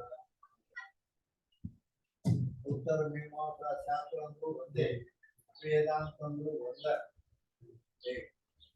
ಅದ್ವೈತ ಮತ ಅಂದ್ರು ಈಗ ಇಲ್ಲಿ ಏನ್ ಹೇಳಕತ್ತಿ ಇನ್ನ ಆರು ಹೇಳಕತ್ತಿದ್ದೆ ಶಾಸ್ತ್ರಗಳನ್ನು ಹೇಳಿ ವೇದಾಂತ ಶಾಸ್ತ್ರ ಅಂದಾಗ ಆರು ಶಾಸ್ತ್ರ वेदांत जो उपनिषद इनके तात्पर्य का निर्णय होने चाहिए वेदांत उपनिषद अवगण तात्पर्यವನ್ನು ನಿರ್ಣಯ ಮಾಡತಕ್ಕಂತ ಯಾವ ಅನುಸಾರಿ जो ಬ್ರಹ್ಮಸೂತ್ರ ಅದು ಬ್ರಹ್ಮಸೂತ್ರ ಉತ್ತರ ಮೀಮಾಂಸಾ ಬ್ರಹ್ಮಸೂತ್ರ ಅಂದ್ರೆ ಉತ್ತರ ಮೀಮಾಂಸಾ ಅಂದ್ರೆ ಒಂದೇ जो भी वेदांत शास्त्र चाहिए आ ब्रह्मसूत्र को पूरा वेदांत शास्त्र चाहिए वेदांत अंदिದ್ದಾರೆ ಅದನ್ನೇ ವೇದಾಂತ ಅಂದ್ರೆ ಅಂತಾರೆ ವೇದಾಂತದ ಲಕ್ಷಣ ಏನು ಅಂತ ಹೇಳಿದ್ರೆ ವೇದಾಂತೋ ನಾಮ ಉಪನಿಷತ್ತಮಾಂ ತದುಪಕಾರಿಣಿ ಬ್ರಹ್ಮಸೂತ್ರಾದಿನಿ ಚ ಸಂಸ್ಕೃತದೊಳಗೆ ಈ ಲಕ್ಷಣ ಹೇಳ್ತಾರೆ ಏನಂತ ಈಗ ಹೇಳಿದ್ದೇನೆ ಇನ್ನ ಹೇಳೋದಿಲ್ಲ ಮಾಡಿ ವೇದಾಂತ ಎದಕ್ಕನೆ ಬೇಕು ಅಂದ್ರೆ ವೇದಾಂತದ ಲಕ್ಷಣ ಏನು ವೇದಾಂತೋನ ಉಪನಿಷತ್ ಪ್ರಮಾಣ ವೇದಾಂತೋನ ಉಪನಿಷತ್ ಪ್ರಮಾಣ ತದುಪಕಾರಿಣಿ ಅದಕ್ಕೆ ಉಪಕಾರಿಯಾದ ಬ್ರಹ್ಮಸೂತ್ರ ಆದಿನಿ ಚ ಬ್ರಹ್ಮಸೂತ್ರ ಆದಿ ಅದರ ಉಪನಿಷತ್ತು ಮೊದಲಾದವು ಇವು ವೇದಾಂತ ಅಂತ ಹೇಳುವುದು ಬ್ರಹ್ಮಸೂತ್ರ ಉಪನಿಷತ್ತುಗಳು ಇವೆಲ್ಲ ವೇದಾಂತ ಅಂತ ಹೇಳುವುದು ವೇದಾಂತ ಉಪನಿಷತ್ತು ತದುಪಕಾರನೇ ಬ್ರಹ್ಮಸೂತ್ರ ಅದಕ್ಕೆ ಉಪಕಾರಿಯಾದ ಬ್ರಹ್ಮಸೂತ್ರ ಅವು ಉಪನಿಷತ್ತುಗಳ ವಿರೋಧವನ್ನು ಪರಿಹಾರ ಮಾಡಿ ಅದನ್ನು ಒಂದಕ್ಕೆ ಸಮನ್ವಯ ಅದ್ವೈತವನ್ನು ಬೋಧ ಮಾಡ್ತಾರೆ ಆದ್ದರಿಂದ ಉತ್ತರ ಮೀಮಾಂಸಾ ಶಾಸ್ತ್ರ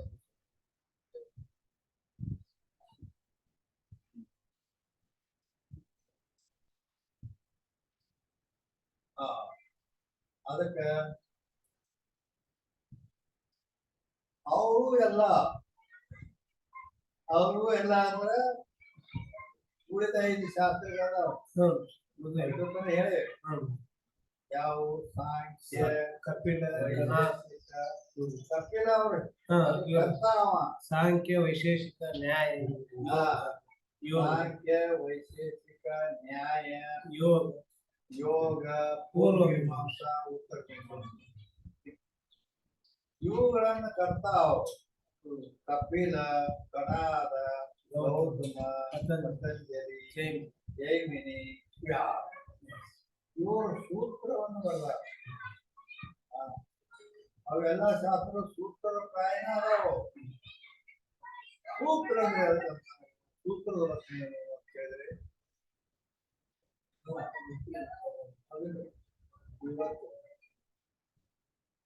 ಇವತ್ತು ಲೈನ್ ಓಪನ್ ಐತಿ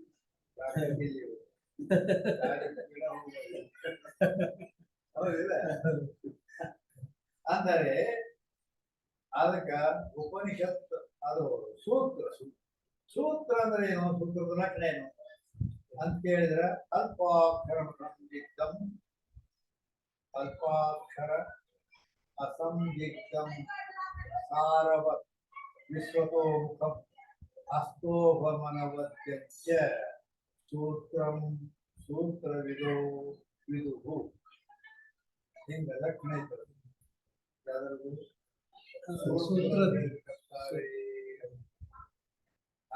ಹಾಗಾದ್ರೆ ಅಂದರೆ ಏನು ಅದರ ಅರ್ಥ ಏನು ಅಂತ ಕೇಳಿದ್ರೆ ಅಲ್ಪಾಕ್ಷರ ಸೂತ್ರ ಬಹಳಷ್ಟು ದೊಡ್ಡದು ವಿಶಾಲವಾದದ್ದು ಇರಂಗಿಲ್ಲ ಸೂತ್ರ ಅಂದ್ರ ಸ್ವಲ್ಪ ಕೆಟ್ಟ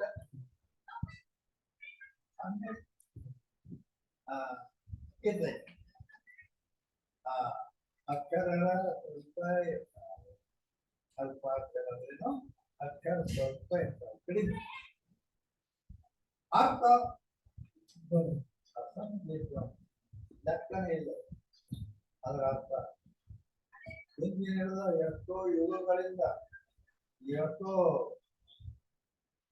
ಸಾವಿರಾರು ವರ್ಷಗಳಿಂದ ಅರ್ಥ ಮಾಡ್ಕೊತಾನೆ ನಡೆದಾರೆ. ಹೇಳ್ತಾ ಈಗ ಇವ ಬ್ರಹ್ಮಸೂತ್ರ ಉಪನಿಷತ್ತು ಭಗವದ್ಗೀತಾ ಇವಾಗ ಇವ ಶಂಕರಾಚಾರ್ಯರು ಭಾಷ್ಯ ಮಾಡ್ತಾರೆ. ಅದು ತಿಳಿಯಂಗಿಲ್ಲ ಅಂತೇಳಿ ಭಾಷ್ಯ ಬರೆದು ಅದರ ಮೇಲೆ ಅದು ಬರವಣಿಗೆ ವಾರ್ತಿಕ ಸುರೇಶ್ವರಾಚಾರ್ಯ ಅವ್ರು ವಾರ್ತಿಕ ಬರೆದ್ರು. ಆಮೇಲೆ ಅದು ಕೂಡ ಅದರ ಮೇಲೆ ಲಕ್ಷಗಟ್ಟಲೆ ಈ ಕಡೆ ಅವ್ರು ಮಾತ್ರ ಮಾಡ್ಕೊತ ಬಂದವ್ರ ಲಕ್ಷಗಟ್ಟಲೆ ಗ್ರಂಥಗಳಾಗ್ಯಾವ. ಇನ್ನ ಅರ್ಥ ಮುಗದೇ ಇಲ್ಲ. ಎದರದು ಅಂತ ಹೇಳಿದ್ರೆ ಆ ಸೂತ್ರ ಹೇಗೈತಿ ಅಂತ ಶಾಂಪಲ್ ಅದ್ರ ಕೊಡ್ಬೇಕಂದ್ರೆ ಈಗ ಅಗಾಧೋ ಬ್ರಹ್ಮ ಜಿಜ್ಞಾಸ ಸೂತ್ರ ಇಲ್ಲಂದ್ರ ಎರಡನೇ ಸೂತ್ರ ಏನೈತಿ ಬ್ರಹ್ಮಸೂತ್ರದಲ್ಲಿ ಅಗಾಧೋ ಬ್ರಹ್ಮ ಜಿಜ್ಞಾಸ ಇಷ್ಟೇ ಮಾತ್ರ ಮುಗಿತ ಒಂದು ಸೂತ್ರ ಮುಗಿತದ. ಅದರ ಅರ್ಥ ಮಾಡ್ಕೊಂಡು ಖಂಡಾತಿ ಇರ್ತದೆ. ಜನ್ಮಾದ್ಯಸ್ಯತಃ ಎರಡನೇ ಸೂತ್ರ ಜನ್ಮಾದ್ಯಸ್ಯತಃ ಇಟ್ಟ ಇಟ್ಟ ಅಂದ್ರ ಏನು ವರ್ಷಾನುಗಟ್ಲೆ ಅರ್ಥ ಮಾಡು ಮಾಡದಂಗ.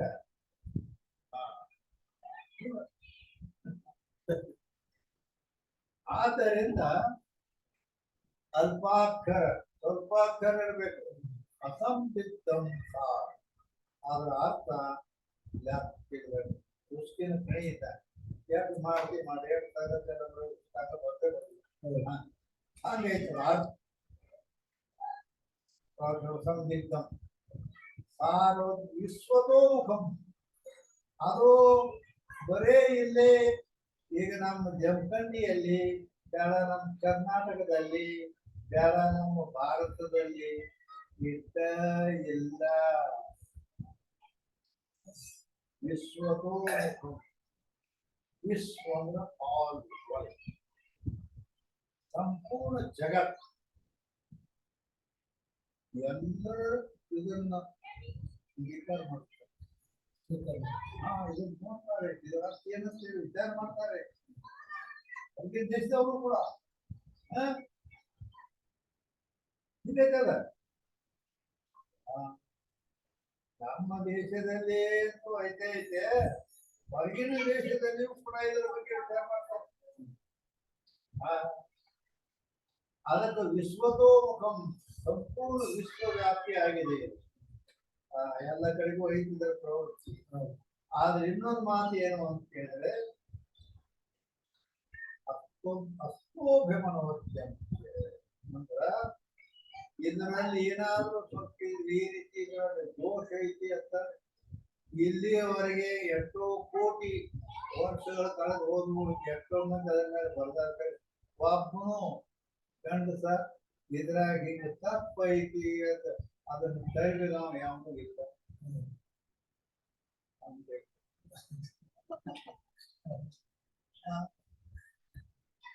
इसी करे भी रोकने को अशक्त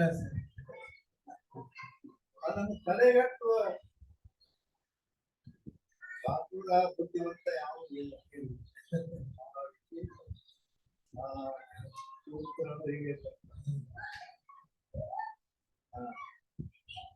ಅದಕ್ಕಾಗಿ ಈ ರೀತಿಯಲ್ಲಿ ಏನು ಅಂತ ಹೇಳಿದ್ರೆ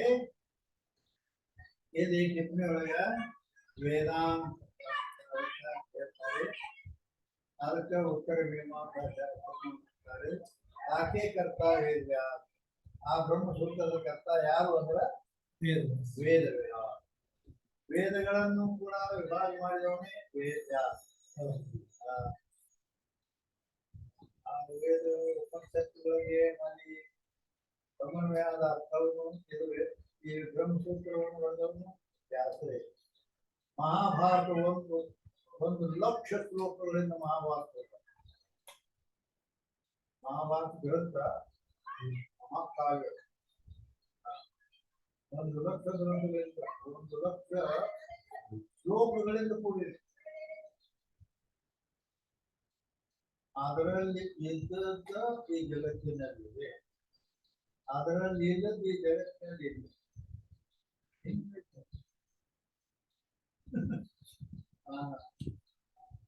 ಅದಕ್ಕೆ ಈ ಭಗವದ್ಗೀತಾ ಮಹಾಭಾರತದಲ್ಲಿ ಭೀಷ್ಮ ಪರ್ವದ ಒಂದು ಭಾಗ. ಆದ್ದರಿಂದ ವ್ಯಾಸರು ಈ ಬ್ರಹ್ಮಸೂತ್ರವನ್ನು ಬರೆದಿದ್ದಾರೆ, ಅಲ್ಲದೆ ಮಹಾಭಾರತವನ್ನು ಬರೆದಿದ್ದಾರೆ, 18 ಪುರಾಣಗಳನ್ನು ಬರೆದಿದ್ದಾರೆ, ವೇದಗಳನ್ನೆಲ್ಲ ವಿಭಾಗ ಮಾಡಿದ್ದಾರೆ. ಕರ್ಮಕಾಂಡ, ಉಪಾಸನಾ ಕಾಂಡ, ಜ್ಞಾನಕಾಂಡ ವಿಭಾಗ ಮಾಡಿಕೊಂಡು ಹಿಂಗೆಲ್ಲ 18 ಪುರಾಣಗಳನ್ನು ಬರೆದರು. ಹಿಂಗೆಲ್ಲ ಮಾಡಿದವರು ಇನ್ನೂ ಅನೇಕ ಎಷ್ಟೋದು. ಆದ್ದರಿಂದ ವ್ಯಾಸ ಉಚ್ಛಿಷ್ಟ ಜಗತ್ತರ್ವಂ ಅಂತ ಹೇಳ್ತಾರೆ. ವ್ಯಾಸ ಬಾಯಾಡಿಸಿ ಬಿಟ್ಟದ ಎಲ್ಲ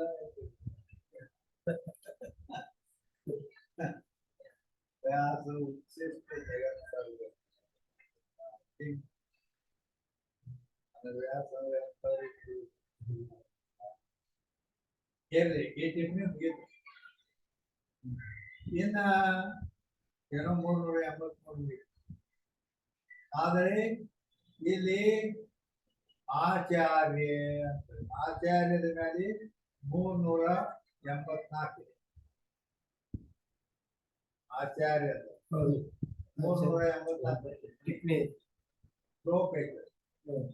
ಆಚಿನೋನೀಚ ಶಾಸ್ತ್ರಾರ್ಥ ಆಚರೇ ಸ್ಥಾಪಯಸ್ಯಪಿ ಸ್ವಯಂ ಆಚರತೆ ಯಸ್ಮಾದಾಚಾರ್ಯಸ್ತೇನ ಕಥ್ಯತೆ. ಏನಂದ್ರು? ಆಚಿನೋನಿತ ಶಾಸ್ತ್ರ ಆಚರೇ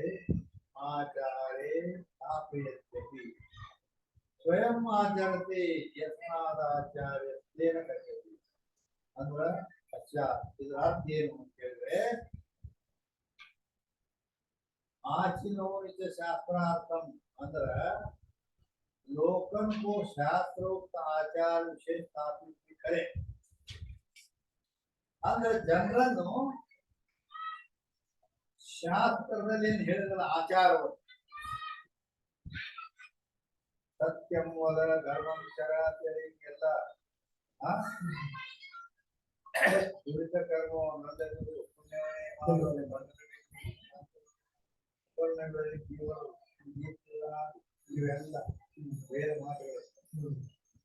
ಇವು ಆಚಾರದಲ್ಲಿ ಬರುವಂತೆ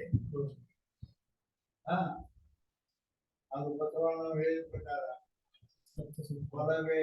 ಕೊಲಬೇಡ, ವಿಷಯಗಳು ಬೇಡ, ತನ್ನ ಬಣ್ಣಿಸಬೇಡ, ಇದು ಅಳಿಯಲು ಬೇಡ, ಇದೇ ಅಂತರಂಗ ಸುದ್ದಿ, ಇದೇ ಇವೆಲ್ಲ ಇವು ಲೋಕದಲ್ಲಿ ಆಚಾರದಲ್ಲಿ ಬರ್ತಕ್ಕಂಥವು.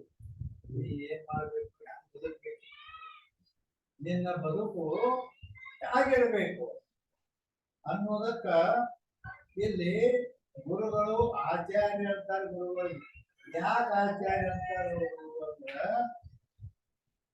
ಅದಕ್ಕೆ ಹೇಳ್ತಾರೆ ಆಚಿನೋಯಿತ ಶಾಸ್ತ್ರ ಅಂದ್ರ ಶಾಸ್ತ್ರದಲ್ಲಿ ನೀನು ಆಚಾರಗಳನ್ನು ಹೇಳ್ಕೊಂಡ್ ಬಂದಾರ. ಸತ್ಯವಾಗಿ ಮಾತಾಡುದು, ಹೀಗೆಲ್ಲ ಅನೇಕ ಪಾಪ ಮಾಡಿದಾಗ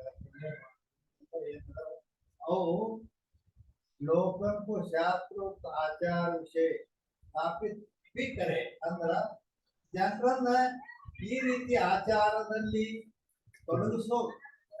ನೀವು ಆಚಾರದಿಂದ ನಡೀರಿ, ಹೀಗೆ ಮಾಡ್ರಿ ಅಂತ ಅವ್ರನ್ನ ಸನ್ಮಾರ್ಗಕ್ಕ ಸದ್ಗುಣ ಸಂಪನ್ನರನ್ನಾಗಿ ಮಾಡಿ ಸನ್ಮಾರ್ಗದಲ್ಲಿ ಜನರನ್ನ ಸನ್ಮಾರ್ಗ ಪ್ರವೃತ್ತಿ ಮಾಡೋದು ತಿಳಿತಾ ಇಟ್ ಮಾಡೋದು ಅವ್ರಿಗೆ ಜನರನ್ನ. ಮತ್ತೇನು ಜಾತಿ ಆರೋಪಿ ಶಾಸ್ತ್ರೋಕ್ತ ಆಚಾರಕ್ಕೂ ಆಚರಿಸ್ತಾರೆ. ಮತ್ತ ಮಂದಿಗೆ ಹೇಳೋದು ನೀವು ಸುಳ್ಳು ಹೇಳ್ಬೇಡ್ರಿ, ಸತ್ಯ ಮಾಡ್ರಿ, ಧರ್ಮದಿಂದ ನಡೀರಿ, ಮತ್ತು ಪಾಪ ಮಾಡಬೇಡ್ರಿ, ಪುಣ್ಯ ಮಾಡ್ರಿ, ಹೀಗೆಲ್ಲ ಅವ್ ಮಂದಿಗೆ ಹೇಳೋದು ಅಲ್ದನ ತಾನು ಕೂಡ ಅದರಂತೆ ನಡಿಬೇಕು. ಸ್ವಯಂ ಆಚರಣೆ ಅಂದ್ರೇನು? ಮಂದಿಗೆ ಹೇಳಿ ಸನ್ಮಾರ್ಗಕ್ಕೆ ತರಬೇಕು, ತಾನು ಕೂಡ ಸನ್ಮಾರ್ಗದಲ್ಲೇನೆ ಇರಬೇಕು. ಗಾಳಿ ಹೊಡೆಯೋದು ಮತ್ತು ಮಂದಿಗೆ ಹೇಳೋದಕ್ಕ ಹೇಗಿರ್ಬಾರ್ದು ಅಂತ. ಹಂಗಿದ್ರ ಅವನಿಗೆ ಆಚಾರ್ಯ ಕರೀಸೋ ಆಚಾರ್ಯಗೆ ಎಂತವನಿಗೇನ ಆಚಾರ್ಯ ಅಂತಾರೆ. ಜನರನ್ನ ಆಚಾರದಲ್ಲಿ ತೊಡಗಿಸಿ ತಾನು ಆಚರಿಸುತ್ತಾ ಇದ್ದರೆ ಅವನಿಗೆ ಆಚಾರ್ಯ. ಶಾಸ್ತ್ರೋಕ್ತ ಲಕ್ಷಣಗಳಿ ಸಂಪನ್ನ ಶ್ರೀ ವೇದವ್ಯಾಸ. ಇಂಥವ್ರು ಯಾರು? ವೇದವ್ಯಾಸ. ಖ್ಯಾತೇಸು ಸಾಧಾರಣ ಸರ್ವ ಆಸ್ತಿಕ ಸಂಪ್ರದಾಯಕ್ಕೆ ಆಚಾರ್ಯ. ಆದ್ದರಿಂದ ವ್ಯಾಸರು ಸರ್ವಸಾಧಾರಣವಾಗಿ ಆಸ್ತಿಕ ಸಂಪ್ರದಾಯ ಎಟ್ಟದವ್ರು ಅವೆಲ್ಲ ಆಚಾರ್ಯ. ದಿನಕ ನಮಸ್ಕಾರ ಮಂಗಲ ಕರೆಯುತ್ತಾರೆ. ಆದ್ದರಿಂದ ಆ ವ್ಯಾಸರಿಗೆ ಇಲ್ಲಿ ನಮಸ್ಕಾರ ಮಂಗಳವನ್ನ ವಿಠಲದಾಸರು ಮಾಡಿದ್ದಾರೆ. यहाँ गुरु शिष्य के संवाद के विषकरी ग्रंथ करताने अंದ್ರ ಗುರು ಶಿಷ್ಯರ ಸಂವಾದ ನಿಮಿತ್ತ ಈ ಗ್ರಂಥವನ್ನು ಮಾಡಿದವರು जो मंगल किया है, मंगलाय ನಡೆಯವರು. सो आदि अंत की न्याय शास्त्रों तो मध्य विषय भी मंगल कहते हैं. ಅಂದ್ರ ಪ್ರಾರಂಭ ಮಾಡುವಾಗ ಆದಿಯಲ್ಲಿ ಮಂಗಲ ಮಾಡಬೇಕು, ಮುಕ್ತಾಯದಲ್ಲಿ ಅವಾಗ ಮಂಗಲ ಮಾಡಬೇಕು, ಮಧ್ಯದಲ್ಲಿನೂ ಮಂಗಲ ಮಾಡಬೇಕು, ಮಧ್ಯದಲ್ಲಿನೂ ಇರ್ತಾರೆ. ಅದಕ್ಕೆ मध्य विषय भी मंगल किया है. इस विवेक अनुसार है, ಇದೇ ಅನುಸಾರವಾಗಿ ಇಲ್ಲಿ ಮಂಗಲ ಮಾಡಿದ್ದಾರೆ. ಮಧ್ಯದಲ್ಲಿ ಟಿಪ್ಪಣಿ ಸಮಾಪ್ತಿ. ಆಮೇಲೆ ಏನು ಅಂತ ಹೇಳಿದ್ರೆ ನಮಸ್ಕಾರ 385 ಇಲ್ಲಿ ನಮಸ್ಕಾರ 385 ಟಿಪ್ಪಣಿ. ಇಲ್ಲಿ ನಮಸ್ಕಾರ ಅಂದ್ರೆ ಏನು? मन करी किंवा वाणी करी वा शरीर करी अपनी निष्ठुरता पूर्वक इष्ट की उत्कृष्टता के क्रम से चिंतन कथन और करने का नाम नमस्कार है. नमस्कार ಅಂತಲ್ಲ, ನಮಸ್ಕಾರ. ನಮಸ್ಕಾರ ಅಂದ್ರೆ ಏನು? ಅದು ಅರ್ಥ ಹೇಳ್ತಾರೆ. ನಮಸ್ಕಾರ ಅಂತ ಎದಕ್ಕೆ ಅನ್ಬೇಕಂದ್ರ मन करी अंದ್ರ ಮನಸ್ಸಿನಿಂದಾಗಲಿ, ವಾಣಿ ಕರಿ ಮಾತಿನಿಂದಾಗಲಿ, ಅಥವಾ ಶರೀರದಿಂದಾಗಲಿ,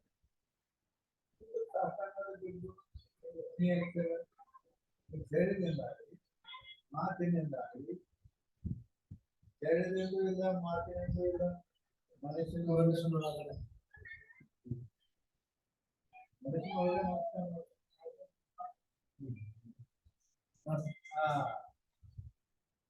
ಏನೋ ಶರೀರ ಕರಿ ಅಪ್ರಿ ನಿಷ್ಠುರತಾ ಪೂರ್ವಕ ಅಲ್ಲಿ ಏನಂತ ಭಾವನೆ ಮಾಡ್ತಾನ ಅಂದ್ರೆ ಮನಸ್ಸಿನಿಂದಾಗಲಿ, ವಾಣಿಯಿಂದಾಗಲಿ, ಶರೀರದಿಂದಾಗಲಿ ಏನ ಮಾಡ್ತಾನ, ವ್ಯಕ್ತ ಮಾಡ್ತಾನ, ಏನ್ ಪ್ರಕಟ ಏನು ಮಾಡ್ತಾನ. ಸಂಸ್ಕಾರ ಅಂದ್ರೆ ನಿಷ್ಠುರತಾ ಅಪ್ರಿ ನಿಷ್ಠುರತಾ ಪೂರ್ವಕ ಅಂದ್ರೆ ಏನ್ ಹಂಗಂದ್ರೆ ಏನಂದ್ರ ನಾನು ಸಣ್ಣವನು, ಚಿಕ್ಕವನು, ನಾನು ಚಿಕ್ಕವನು, ದೊಡ್ಡವನಲ್ಲ, ನಿಮಗಿಂತ ಕಿರಿಯರಿಲ್ಲ, ನಾನು ಚಿಕ್ಕವನು, ವಯಸ್ಸಿನಿಂದ ಅಲ್ಲ ಅಂದ್ರೆ ತಾವು ದೊಡ್ಡವರು, ನಾನು ಅಂತ ಹೇಳಿ उत्कृष्टता करी, इष्ट की उत्कृष्टता करी. ತನ್ನ ನಿಷ್ಕೃಷ್ಟತಾದ ನಾನು ದೊಡ್ಡವನಲ್ಲ ಮತ್ತು ತಾವು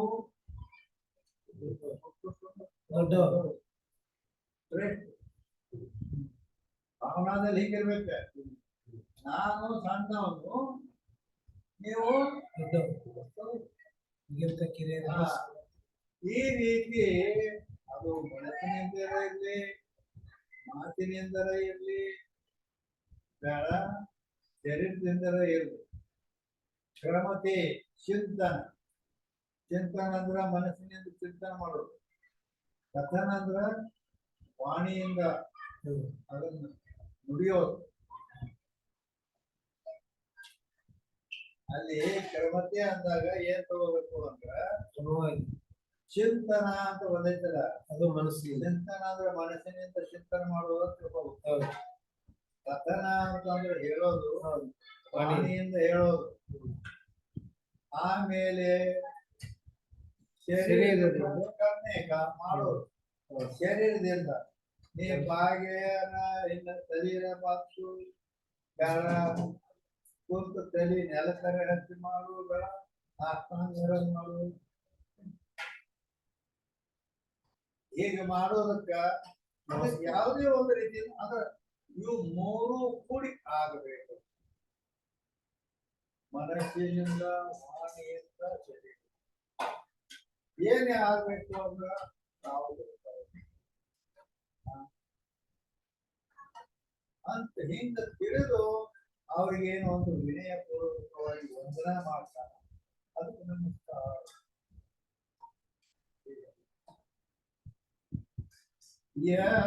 ತೀರಿ ಭಾಂತಿಕ ನಮಸ್ಕಾರ. ಈಗೇನಿಲ್ಲ ಮೂರು ಪ್ರಕಾರದ ನಮಸ್ಕಾರ ಹೇಳಿದಿವಲ್ಲ. ಕ್ರಮತೆ ಉತ್ತಮ ಮಧ್ಯಮ ಕನಿಷ್ಠ. ಅದಕ್ಕೆ ಉತ್ತಮ ಮಧ್ಯಮ ಕನಿಷ್ಠ ಅಂತ ಹೇಳಕ್ ಕೊಡ್ತಾ ಇದ್ವಿ ಮೂರು.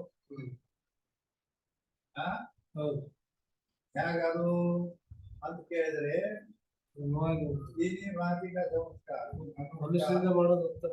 ಉತ್ತಮ ಮಧ್ಯಮ ಕನಿಷ್ಠ ಅಂತ ಹೇಳಿದ್ರು. ಅದೇ ಕ್ರಮಣ ಇಟ್ಟರು. ಅದನ್ನೀಗ ಹೇಳ್ತಾರ. ಮನಸ್ಸಿನಿಂದ ಉತ್ತಮ. मन का नमस्कार बीज है. ಮನಸ್ಸಿನಿಂದ ಮಾಡೋದು ಅದು ಬೀಜ ಅಂದ್ರೆ ಕಾರಣ ಕೇತು. ವಾಣಿಯಿಂದ ಮಾಡೋದು ಅಂಕುರ ಐತಿ.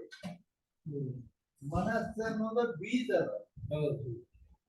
ಆ ವಾಣಿ ಅಂದ್ರೆ ಅದು ಒಂದು ಅಂಕುರ ಹೊಡಿತದ ಮೊಳಕೆ, ಹೌದಿಲ್ಲ? जो शरीर है तो वृक्ष है, ಅದು ವೃಕ್ಷ ಇದ್ದ. ಅದಕ್ಕ ಇಷ್ಟೇ ಗುರು ಆದಿಕೃತಿ ಪ್ರಶಂಸಾರೋಪ ಹೋವೆ.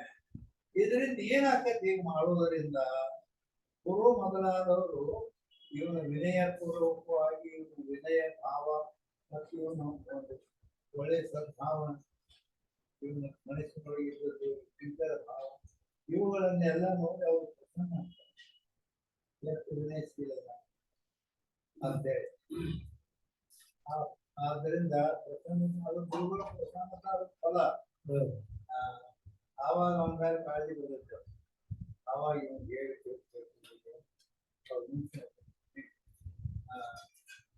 ಅದಕ್ಕೆ ಅವ್ರು ಏನ್ ಮಾಡ್ತಾನ, ಅವ್ರಿಗೆ ಗುರುಗಳಿಗೆ ನಮಸ್ಕಾರ ಮಾಡ್ತಾನೆ. ನಮಸ್ಕಾರ ಮಾಡಿದ ಫಲ ಏನು? ಪ್ರಯೋಜನ ಏನು?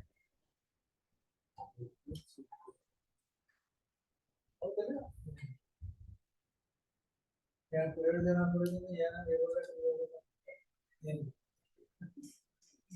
ನಮಸ್ಕಾರ ಮಾಡಿದ್ರ ಪ್ರಯೋಜನ ಫಲ ಏನು ಅಂತ ಹೇಳಿದ್ರೆ, ಅಲ್ಲಿ ಕೃತಿಯಲ್ಲಿ ಹೇಳಿದೆ, ಅಭಿವಾದನಶೀಲ ನಿತ್ಯಂ ವೃದ್ಧೋಪಸೇವಿನಃ ಚತ್ವಾರಿ ತಸ್ಯ ವರ್ತಂತೆ ಆಯು ವಿದ್ಯಾ ಯಶೋ. ಏನ್ ಹೇಳಿದೆ? ಅಭಿವಾದನಶೀಲ ಅಂದ್ರ ನಮಸ್ಕಾರ ಮಾಡತಕ್ಕಂಥವನಿಗೆ. ಅಭಿವಾದನಶೀಲ ಅಂದ್ರ ಅಭಿವಾದನ ನಮಸ್ಕಾರ ಮಾಡ. ಅವನು ನಿತ್ಯಂ ವೃದ್ಧೋಪಸೇವಿನ, ಗುರುಗಳು ದೊಡ್ಡವರು ಇಂಥವನ್ನೆಲ್ಲ ಮಹಾತ್ಮರನ್ನ ನಮಸ್ಕಾರ ಮಾಡ್ತಿದ್ದ ಅಂದ್ರ ಅವನಿಗೆ ಪ್ರಯೋಜನ ಏನಾಕೈತಿ ಅಂತ ಲಾಭ ಏನಾಕೈತಿ ಅಂದ್ರ 4 ಫಲಗಳಾಗ್ತಾವ ಅವಾಗ ನಮಸ್ಕಾರ ಮಾಡುವುದರಿಂದ. ಏನವು ತತ್ವಾತೀತ ಆಯು, ಅವನ ಆಯುಷ್ಯ ಕಡಿಮೆ ಇತ್ತಿತ್ತಂದ್ರೆ ಆಯುಷ್ಮಾನ್ ಭವ ಅಂತಂದ್ರ ಅವನ ಆಯುಷ್ಯ ಶಂಕರಾಚಾರ್ಯ ಹಿಂಗ ಬರೀ 8 ವರ್ಷ ಆಯುಷ್ಯ ಇತ್ತು. ಅಲ್ಲಿ ಮಹಾತ್ಮರೆಲ್ಲ ಬಂದಾಗ ನಮಸ್ಕಾರ ಮಾಡಿದರು, ಸೇವಾ ಮಾಡಿ ಅವಾಗ 8 ವರ್ಷ ಇತ್ತು ಆಯುಷ್ಯ ಮುಗಿಲಾಕ ಬಂದಿತ್ತು. ಅವಾಗ ಶಂಕರಾಚಾರ್ಯ ಮಹಾತ್ಮರ ಸೇವಾ ಮಾಡಿ ಅವ್ರಿಗೆ ನಮಸ್ಕಾರ ಮಾಡಿದ್ರು, ಆಯುಷ್ಮಾನ್ ಭವ ಆಶೀರ್ವಾದ ಮಾಡಿದ್ರು. ಮುಗಿಲಾಕ ಬಂದಿತ್ತು ಅಂತ ಗೊತ್ತಾಗ್ತದೆ. 8 ಇದ್ದದ್ದು 16 ಮುಗಿಲಾಕ ಬಂತು. ಅವಾಗ ವ್ಯಾಸರಿಗೆ ಬರ್ತಾರೆ, ವ್ಯಾಸರು ಬಂದು ಭೇಟಿ ಆಗ ಅವರು ಆಯುಷ್ಮಾನ್ ಅವ್ರ ಆಶೀರ್ವಾದ ಮಾಡಿದ್ರು. 16-32 ಅದಕ್ಕೆ ಆಯು ಆಯುಷ್ಯ ಅಂತಕ್ಕಂಥದ್ದು ವೃದ್ಧಿ ಆಗುತ್ತದೆ.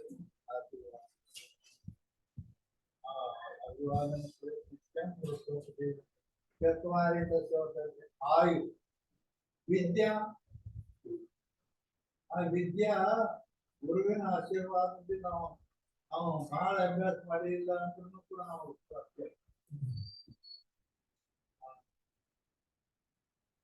ಯಾಕೆ ಶಂಕರಾಚಾರ್ಯ ಶಿಷ್ಯ ಒಂದು ತೋಟಕಾಚಾರ್ಯ ಏನೋ ಅಭ್ಯಾಸ ಮಾಡಿದ್ರು. ಅವ್ರೆಲ್ಲರೇ ಇದೆ ಪಟ್ಟಿ ತೊಳಿಲಾಕ ಹೋಗುದು, ಕಸ ಹೊಡೆದು ಇದ ಮಾಡ್ತಾನೆ. ಶಾಸ್ತ್ರ ಏನು ಗೊತ್ತೇ ಇಲ್ಲ ಅಂತಂದ್ರೆ ಗುರುಗಳು ತೋರಿಸಿದ್ರು. ಗುರು ಕೃಪಾ ಹೆಂಗೈತೆ ಬರೇ